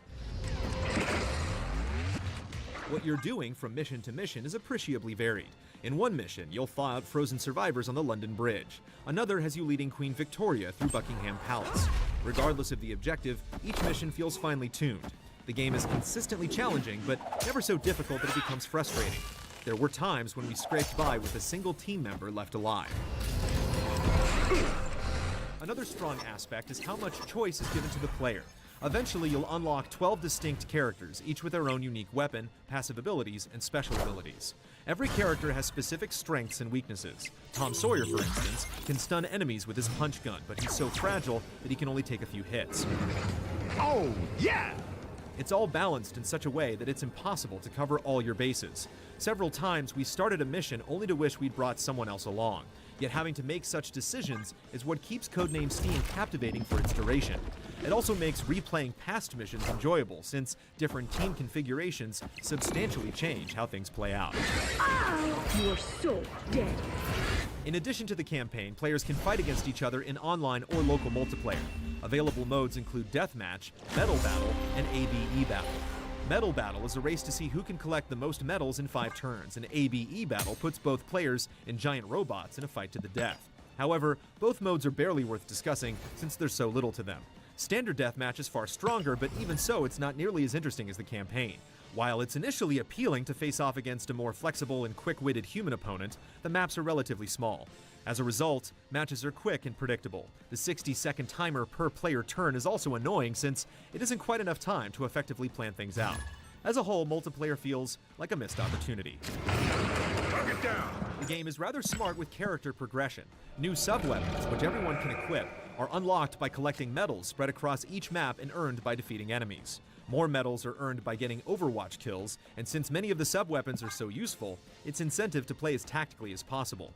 Similarly, boilers control how much steam a character has, and more boilers are unlocked by gathering gears generally placed in hard-to-reach locations.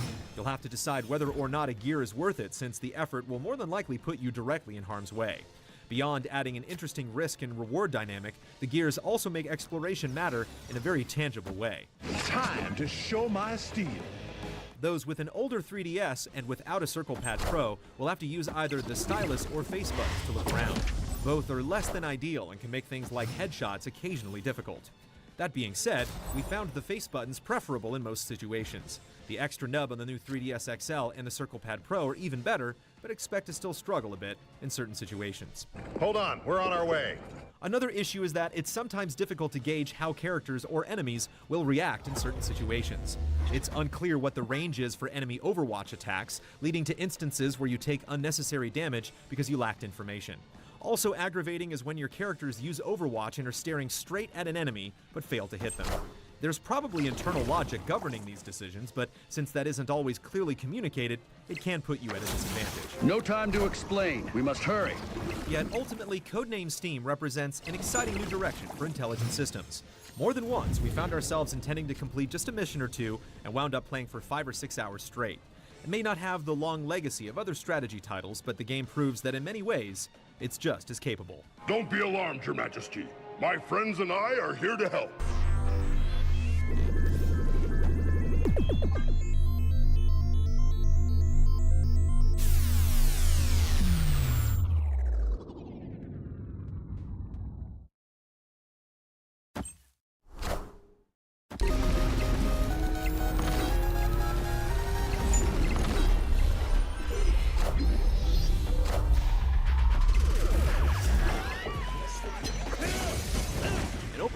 crime drama that almost missed its chance. Sleeping Dogs was set to be the third act of the true crime series, but was dropped by Activision and spent half a year in purgatory before being scooped up by Square Enix.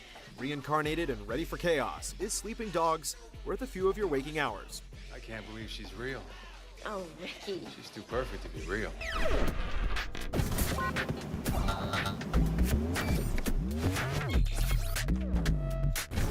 OK，各單位準備。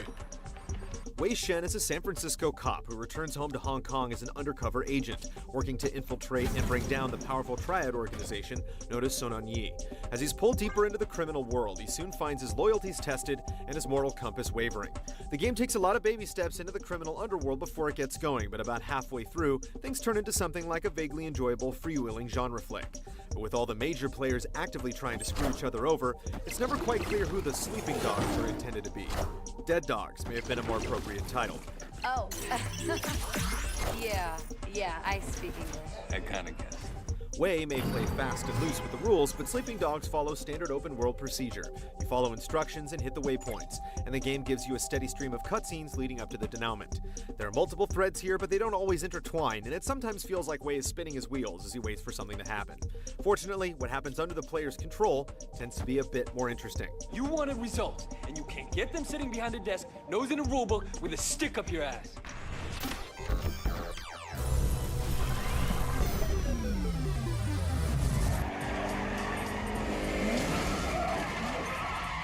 Sleeping Dogs feels a bit wild, but it doesn't buck tradition when it comes to world design, dropping you into a classical GTA-style open environment where you're encouraged to have a good time and willfully disregard any laws concerning public safety. The world is your playground, but as in other open-world games, if you want to experience everything the game has to offer, you'll have to accept your lot as a glorified errand boy. When you're on the clock, you'll alternate between taking orders from and doing favors for your police bosses and triad superiors. You'll brawl, shoot, dive, and chop as required. Off the clock, you're free to cause mayhem or search for collectibles, perhaps kowtowing in front of mystical oriental health shrines in hopes some compassionate bodhisattva might bless you with a larger health meter. There's a lot to do here, and multiple upgrade paths ensure that you continually grow more powerful and gain new ways of interacting with the world. Wait, why don't you take King out in the town and show him around? Yeah, anytime. Gaining face by doing favors, winning races, and dating girls confers perks like a personal valet that delivers a car directly to your location. Completing missions and side activities like drug busts earns you experience toward triad and cop points you cash in for tricks of the trade. And you'll encounter a kung fu master who gives advanced martial arts lessons in exchange for rare animal statues. Okay, yeah, that'd be really great.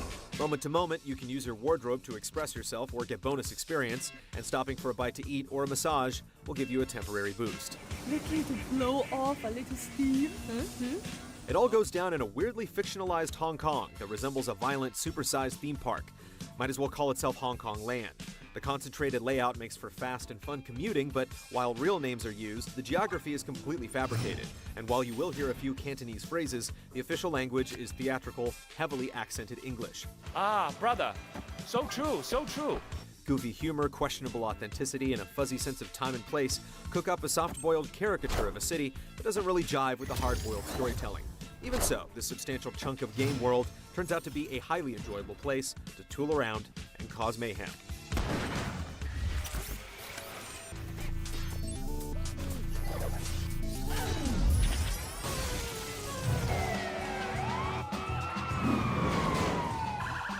Well-tuned mechanics and a multi-talented protagonist help you make the most of what Sleeping Dogs has to offer. As a part-time cop and part-time triad enforcer, Wei Shen can consider ass-kicking a full-time job. You're frequently called upon to demonstrate your martial arts prowess, and Wei proves to be extremely capable, fluidly moving from attacking to counter-attacking in a way reminiscent of Rocksteady's recent Batman games. Though not quite as elegant as the time-eccentric way of the Bat, Sleeping Dog style creates some complexity with light and heavy strikes and an assortment of grappling techniques. Tougher fights sometimes feel overly reactive, as certain foes tend to counter many of your offensive options, but skill is consistently rewarded, and weaker enemies give you a great opportunity to show off. Wei also shows some pep when it comes to getting around, his excellent mobility allowing you to scale walls and hop over gaps with ease. Hitting a button at just the right time lets you finesse your way through environments more quickly, so it never feels like your character is on autopilot. Cars, bikes, and boats vary widely in terms of performance, but pretty much anything worth driving has been given a gratifying combination of speed and handling that makes getting around the city a pleasure. The fast arcade feel and well-laid roads bring surprising playability to races that would feel like chores in other open-world games. Finally, if you need to change vehicles in a hurry, a high-speed hijacking accomplishes the feat with style. When firearms do come into play, they feel powerful and decisive, even if there's some occasional awkwardness to moving and taking cover. It's rare that you'll find a gun just lying around, but when the situation calls for some firepower, you'll find it close at hand. If you find yourself in the passenger seat holding a submachine gun, you know you're in for some fun. Mini-games stand in for involved activities like picking locks, hacking data, and so on. They serve their purpose well in that they add a few nuances to the business of undercover thuggery. Triangulating a cell phone signal is an engaging multi-step process, but the tasks you perform most often quickly become repetitive once you figure out the trick. There's no variation in terms of method or difficulty. If you've hacked one security camera, you've hacked them all. The lazy and wholly unappealing karaoke, on the other hand, will bore you from the get-go, and underdeveloped elements like cockfighting and a watered-down version of Mahjong fail to enrich the game in any real way. Speaking of dull moments, completing one-off dates with various girls in the game rewards you by marking the locations of the various types of secrets on your mini-map, sparing you the hassle of doing internet detective work or systematically combing the landscape in search of a jade rooster. It's a much better reward than implied sex with girls that look like creepy mannequins. Oh, this sucks. I wanted some pictures for my blog.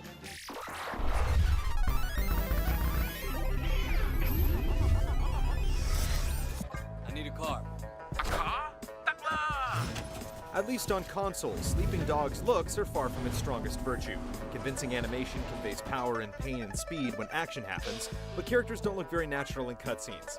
And while there's a reasonable degree of urban hustle and bustle, identical characters and identical outfits make you feel like you're in a city of clones. In contrast to the embarrassing histrionics of the supporting characters and extras, the core voice cast does a good job creating a TV drama atmosphere with a mostly average script. Thank you for showing me the light, officer. I want to give you a chance, Shen, but you have to work with me. The soundtrack is reasonably varied and accomplished, with some local flavor mixed in. The sound design is great when it comes to punches, explosions, and car engines, but Chinese opera-style sound effects found in the menus are irredeemably hokey. From tonight on, your partnership with Dog Eyes is done. Well-tuned driving and fighting ultimately outweigh Sleeping Dog's inconsistent tone and relatively modest production values. The ability and status of your character ramp up nicely, and you'll have plenty of opportunity to exercise your power in a well-constructed playground. Sleeping Dogs isn't quite best in breed, but there's a reason it was adopted by another publisher. I guess we'll see what it takes to get it out of you. Eventually.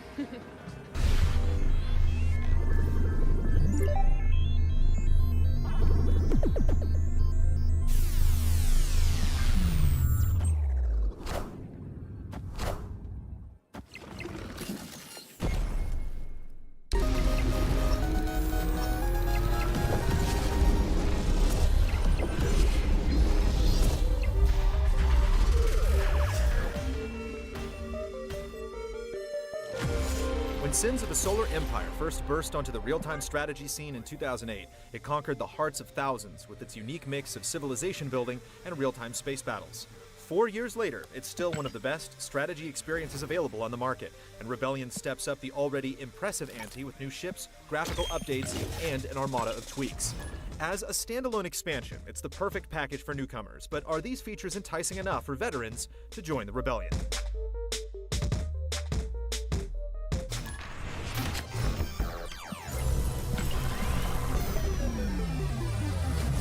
As with Sins of a Solar Empire and its 2 mini-expansions, Rebellion's sheer variety of tasks can seem overwhelming at first. Amassing a fleet of warships and sending them into battle is but one aspect of this sweeping epic. You also explore and colonize new planets, collect resources, engage in diplomacy, build an infrastructure, and establish trade routes, often at the same time. It all requires monumental feats of multitasking that leads to matches lasting anywhere from 20 minutes to several hours. But it's a credit to the development team that it never grows too complex to handle. Instead of tossing a new faction, the existing mix of TEC, Vasari, and Advent, Rebellion splits the existing factions into Rebel and Loyalist camps, with differing abilities. The concept's comparative lack of thematic variety initially seems disappointing, but it's easier to accept once you realize that each faction has at least one doozy of unique special ability that makes up for it. Loyalist TEC forces, for instance, can fire a cannon that wreaks havoc on distant gravity wells. TEC rebels can convince annoying pirates to fight by their side, and Viserys loyalists have a Galactus-like ability to devour entire planets. Somehow, owing to an intricate but intuitive system of checks and balances, such skills rarely seem as imbalanced as they could. It's also a scenario that's ripe for a single-player campaign, full of betrayals and political intrigue among the three factions. But players who have long waited for a dose of story in Sins of the Solar Empire won't find much besides decent cutscenes and snippets of lore scattered about menu screens. It's a shame, because it's hard to relate to the factions aside from admiration for their respective abilities. Even though Ironclad still hasn't done much with the story, they've improved almost every one of the available civilian and military research trees. This includes a much-wanted makeover of the previously flawed diplomacy tree, which now grants shareable bonuses for the two parties involved.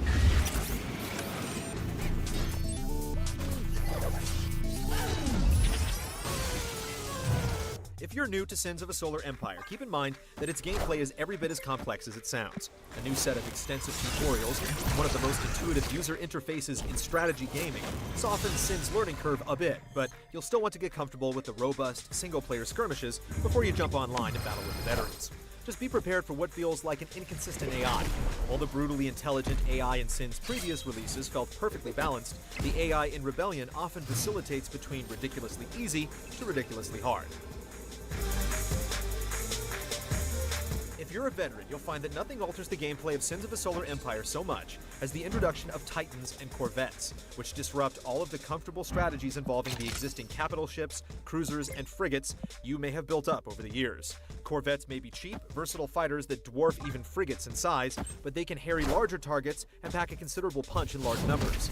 The massive and expensive Titan, on the other hand, can wreak the havoc of a Death Star on entire flotillas and grant buffs to friendly ships. But don't get the idea that your Titan is some imbalanced god machine. As with almost everything else in Sins, you'll need to allow a lot of time for your faction to build its own version of these plotting dreadnoughts. Even then, Titans don't get powerful until they've engaged in many battles, and you can usually count on your enemies bombarding the construction platform until the moment it's finished. After all, if you're playing another player, they're constantly warned of your Titan's imminent completion via a timer. It's little touches like this that make Rebellion more enjoyable than its predecessors, particularly since they've had an extra element of tension to the franchise's comparatively slow pace of gameplay.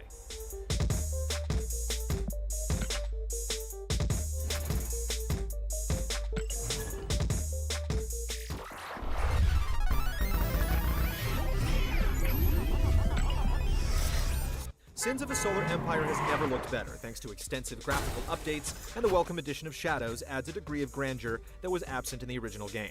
Zoom in far enough on your fleet's battles, and the combined shadows and new higher resolution textures allow combat to achieve something approaching cinematic intensity. It's even better when you turn off the interface and sit back and watch the carnage you've begun. That's not to say that Sins as a whole isn't starting to look its age after 4 years, but the models have aged well nevertheless, and any further tinkering might have ruined the ease with which you can zoom in on ships and then zoom out to a full view of the system. Unfortunately, the sound apparently hasn't received much attention at all, and it's regrettable that Ironclad didn't at least work in some more music among the merely passable voiceovers and sound effects. Make no mistake, Rebellion is every bit as fun as its predecessor, and its additions provide the best experiences the multiplayer mode has seen to date. If you've never experienced Sins of a Solar Empire before, you'll find no better entry point than Rebellion. But if Rebellion commits any sins of its own, it's in the $40 price tag, which seems excessive for an expansion that will almost certainly strike its loyal fans as little more than a meaty content pack. If you're willing to take the financial plunge, however, you'll find that Ironclad has pulled off the rare feat of fiddling with the classic's gameplay without leaving behind the feeling that something was lost in the process.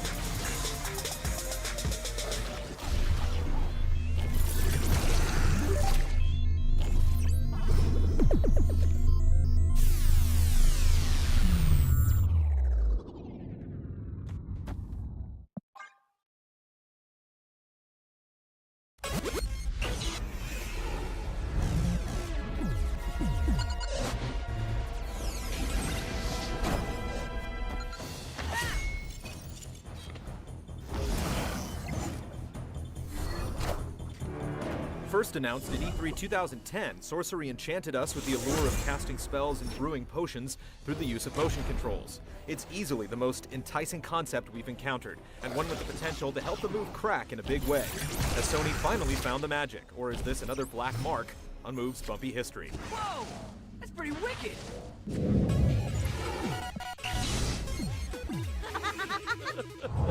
My mother is Lady Everfair, the queen of the fairy realm. In Sorcery, you play the role of a young apprentice named Finn, who's studying under the tutelage of Master Sorcerer Dash.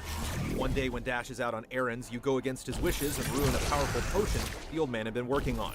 Taking the advice of your feline companion Erline, the two of you set off to find the ingredients to concoct another brew before Dash returns. However, soon into the excursion, a powerful witch breaks free and threatens to destroy mankind. Feeling the rush of finally being on a real adventure, Finn and Erline team up to stop her before it's too late. Make for the docks. We have to find Dash. Sorcery starts off on a lighthearted note, but it soon takes a turn for the dramatic and delves into darker themes. Its fairy tale story, full of wonder and adventure, will appeal to those of all ages. The writing ultimately holds the plot back from reaching its true potential, but the story is worth seeing through to the end nonetheless. Whoa! Look at me!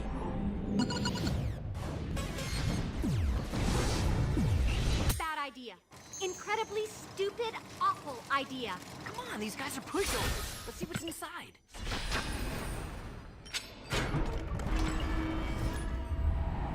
Your quest to save the kingdom whisks you away to a fantasy world where you'll fight increasingly more difficult creatures. You don't have total freedom in exploring levels. Instead of an open environment, Sorcery strings you along through its scripted events with very little backtracking. There are occasional branching paths with a hidden treasure or two waiting at the end for the bold, but for the most part, you're confined to where the game wants you to go. It's not suffocating by any means, and there's a good balance between the action and puzzle solving, with plenty of quieter moments so you can catch your breath. There's strong magic up ahead. I can feel it. As an apprentice, you start off with limited skills that lack much variety, but over the course of the game, you'll obtain power-ups that grant you new elemental abilities. Your spells aren't the only thing that can evolve either. You can permanently increase certain passive abilities by tapping into the game's alchemy system, which allows you to brew potions using raw materials you've collected. The system works much like a skill tree you'd see in an RPG, and new potions are only available after you experiment with the ingredients, which is sure to appease the curious.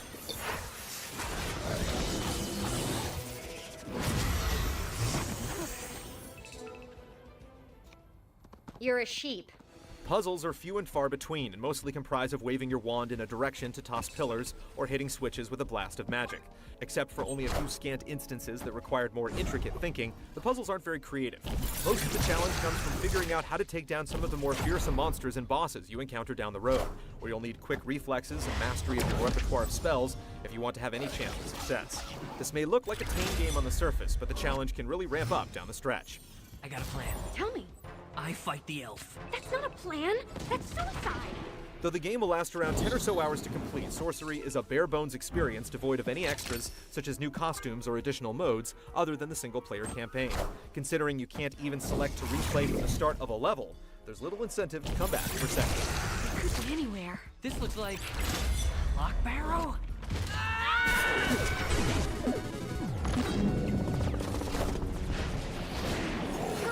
We don't have much time. Sorcery puts the move to good use, incorporating very basic gesture-based controls to cast the spells that let you take out enemies, solve puzzles, and make your way through treacherous landscapes. Producing magic is easy enough. Simply flick your wrist to conjure up elemental attacks, and make circular motions to change the precise nature of your spell. Shaking your controller like a maraca gets tiresome, but when you finally unlock new elements, you can combine these spells in real time to produce more powerful attacks. This is where the game is at its best, and there are ample opportunities to take advantage of mixing magic to beat the odds. The fire! The fire is coming for us all! It all works well when you're given enough time, but in the midst of the chaos when you're being assaulted by multiple foes, it's too easy to slip up and cast the wrong spell. There is a slowdown mechanic in place when trying to change elements, but often it's not adequate, and it doesn't help that the move doesn't always accurately register your motions, leading to some unintended consequences. It's a nuisance, but the problem never spirals out of control enough to ruin the experience. With a bit of patience, it's easy to overcome the learning curve and enjoy the motion controls. The rest of the motion-based actions work perfectly fine, whether it's trying to solve a puzzle with directional swings, or brewing a potion by shaking the controller, or making a stirring motion. It's a cut above what you'd find in other similar games, like the recent Harry Potter entries, but it doesn't get so complex that you feel overwhelmed. And most importantly, wishing you had a way to engage the game with traditional controls. Ugh, stop talking and be on your guard. Look at the birds. They can fly. The scenic vistas of Sorcery range from the bright and cheery countryside to the dark and gloomy ruins and forests. Environments are diverse and draw you in, but the sometimes goofy animations of Finn and the rest of the cast will slap you back to reality. The game tends to chug along every now and then, even though the visuals hardly push the envelope. The banter between Finn and Erline has its moments, and the score is comprised of thundering battle themes and mellow fantasy tunes that appropriately set the mood. There was no other way. I let the years slip by, hiding from it, when I should have run out to meet it. Sorcery embraces the move's functionality to deliver something only possible with gesture-based controls, even if they're still not quite optimal. It's unfortunate that Sony couldn't muster a more complete package with extra content and incentive to come back after completing the single-player mode. As it stands, Sorcery conjures up just enough magic to bewitch those looking for a story-driven adventure, but its enchantment isn't quite bewitching enough to make it a must-own experience. Don't look so surprised.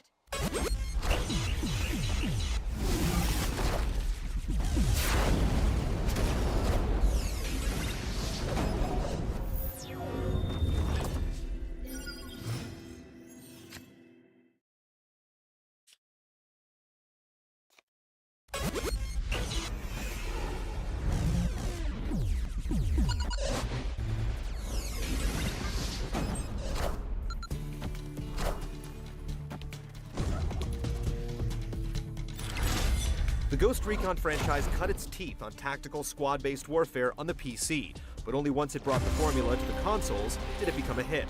It's been half a decade since the last release, and Ghost Recon Future Soldier enters the market at a time when attention spans are at an all-time low. A more thoughtful shooter than most, can it still keep adrenaline levels high? All right then, let's go get these sons of bitches that did this.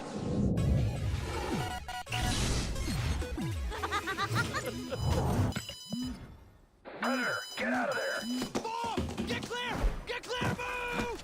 Things start off interestingly enough as a bomb goes off in Nicaragua, killing several U.S. soldiers. What begins as a hunt to find the perpetrator quickly turns into hackneyed globetrotting with a squad full of military caricatures called the Ghosts.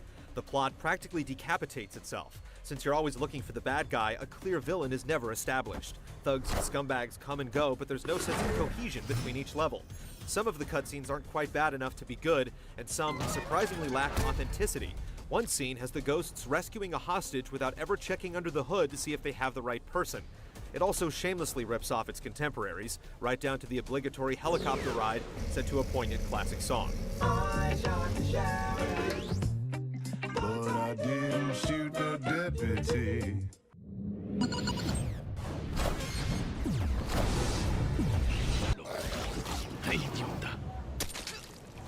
Future Soldier's campaign is split into chapters with fairly frequent checkpoints. While the path is relatively straightforward, there's enough space in the level design to provide some latitude in how you handle each conflict. With no narrative to drive you forward, it amounts to a gussied-up tutorial that teaches you the ins and outs of the exhaustive collection of gear and guns. 6 missions in, the bag of tricks is pretty much emptied, and the remainder of the campaign drags. You can work through it with 3 friends online, but it doesn't make the last half of the game any more enjoyable. Like many recent shooters, it appears that the majority of development resources have been spent on multiplayer. You won't find any deathmatch or capture the flag modes here. In fact, the variety falls well short of the standard set by 2007's Advanced Warfighter 2. It's all about objective-based skirmishes across 10 different maps. There are 4 different game types, but save one, they're all different spins on capturing and defending. The exception has both teams trying to carry a bomb to a blast site to detonate it. Guerrilla is its take on Horde mode for up to 4 players, and it also focuses on capturing and holding.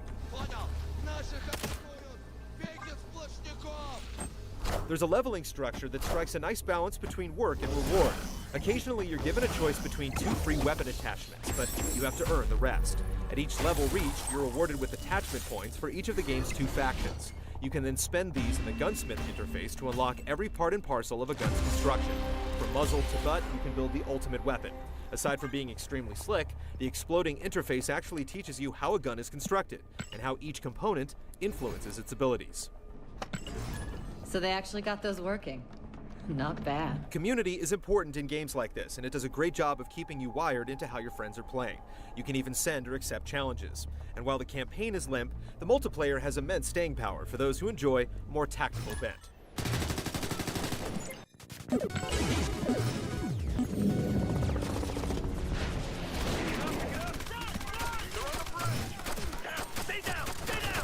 No matter whether you're playing online or off, the gameplay is built around detection.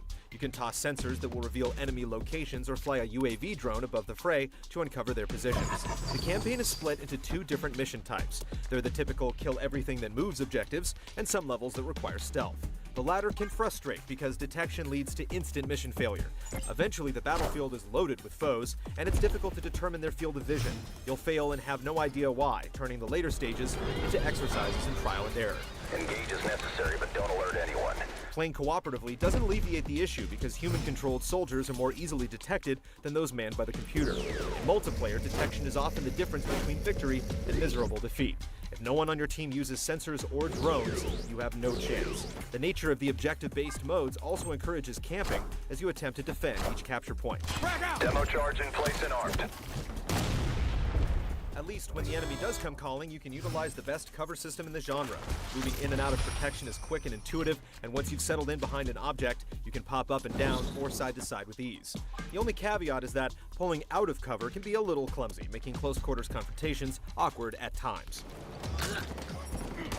Despite a fairly generous aim assist, shooting is handled very well. All the weapons feature their own spread patterns and effective distances that can be tweaked with attachments. In the campaign, you can mark targets in order and then perform a sync shot where each member of your squad drops an enemy at the same exact moment.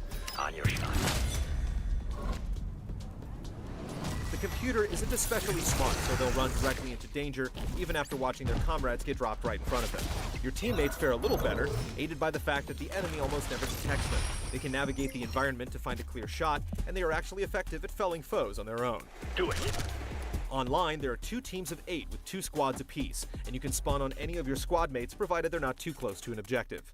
There are no kill streak rewards or perks, but suppression is a viable tactic as it will actually affect the enemy's display. There are 3 classes that fit the assault, engineer, and sniper archetypes. All of them can revive teammates, and there's enough gear variety to make each one a compelling play. How long's the team need? Prep? About 30 seconds. You'll control a lot more than guns, and whether you're handling the armaments of a quadped warhound, flying a drone, using melee, or escorting an injured ally to safety using one arm, everything is intuitive and interesting.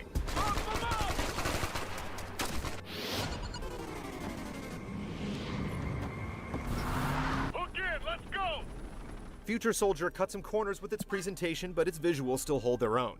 The filters used for optics look great, the levels feature a nice variety, and it manages to create a lot of tension.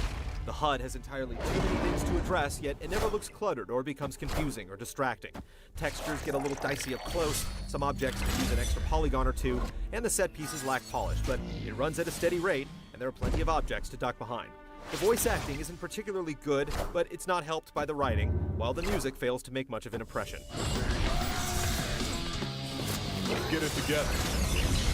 Let's go, gentlemen. I don't like being on the ground. If you buy games for the single-player experience, it's hard to recommend Ghost Recon Future Soldier. Once you hop online, it's a different story as the tactical, objective-driven modes manage to fill the 5-year void left since the release of the superior Advanced Warfighter 2. It's heavily reliant on teammates who are willing to play specific roles, but with a group of dedicated soldiers, it's a war that you'll want to keep fighting.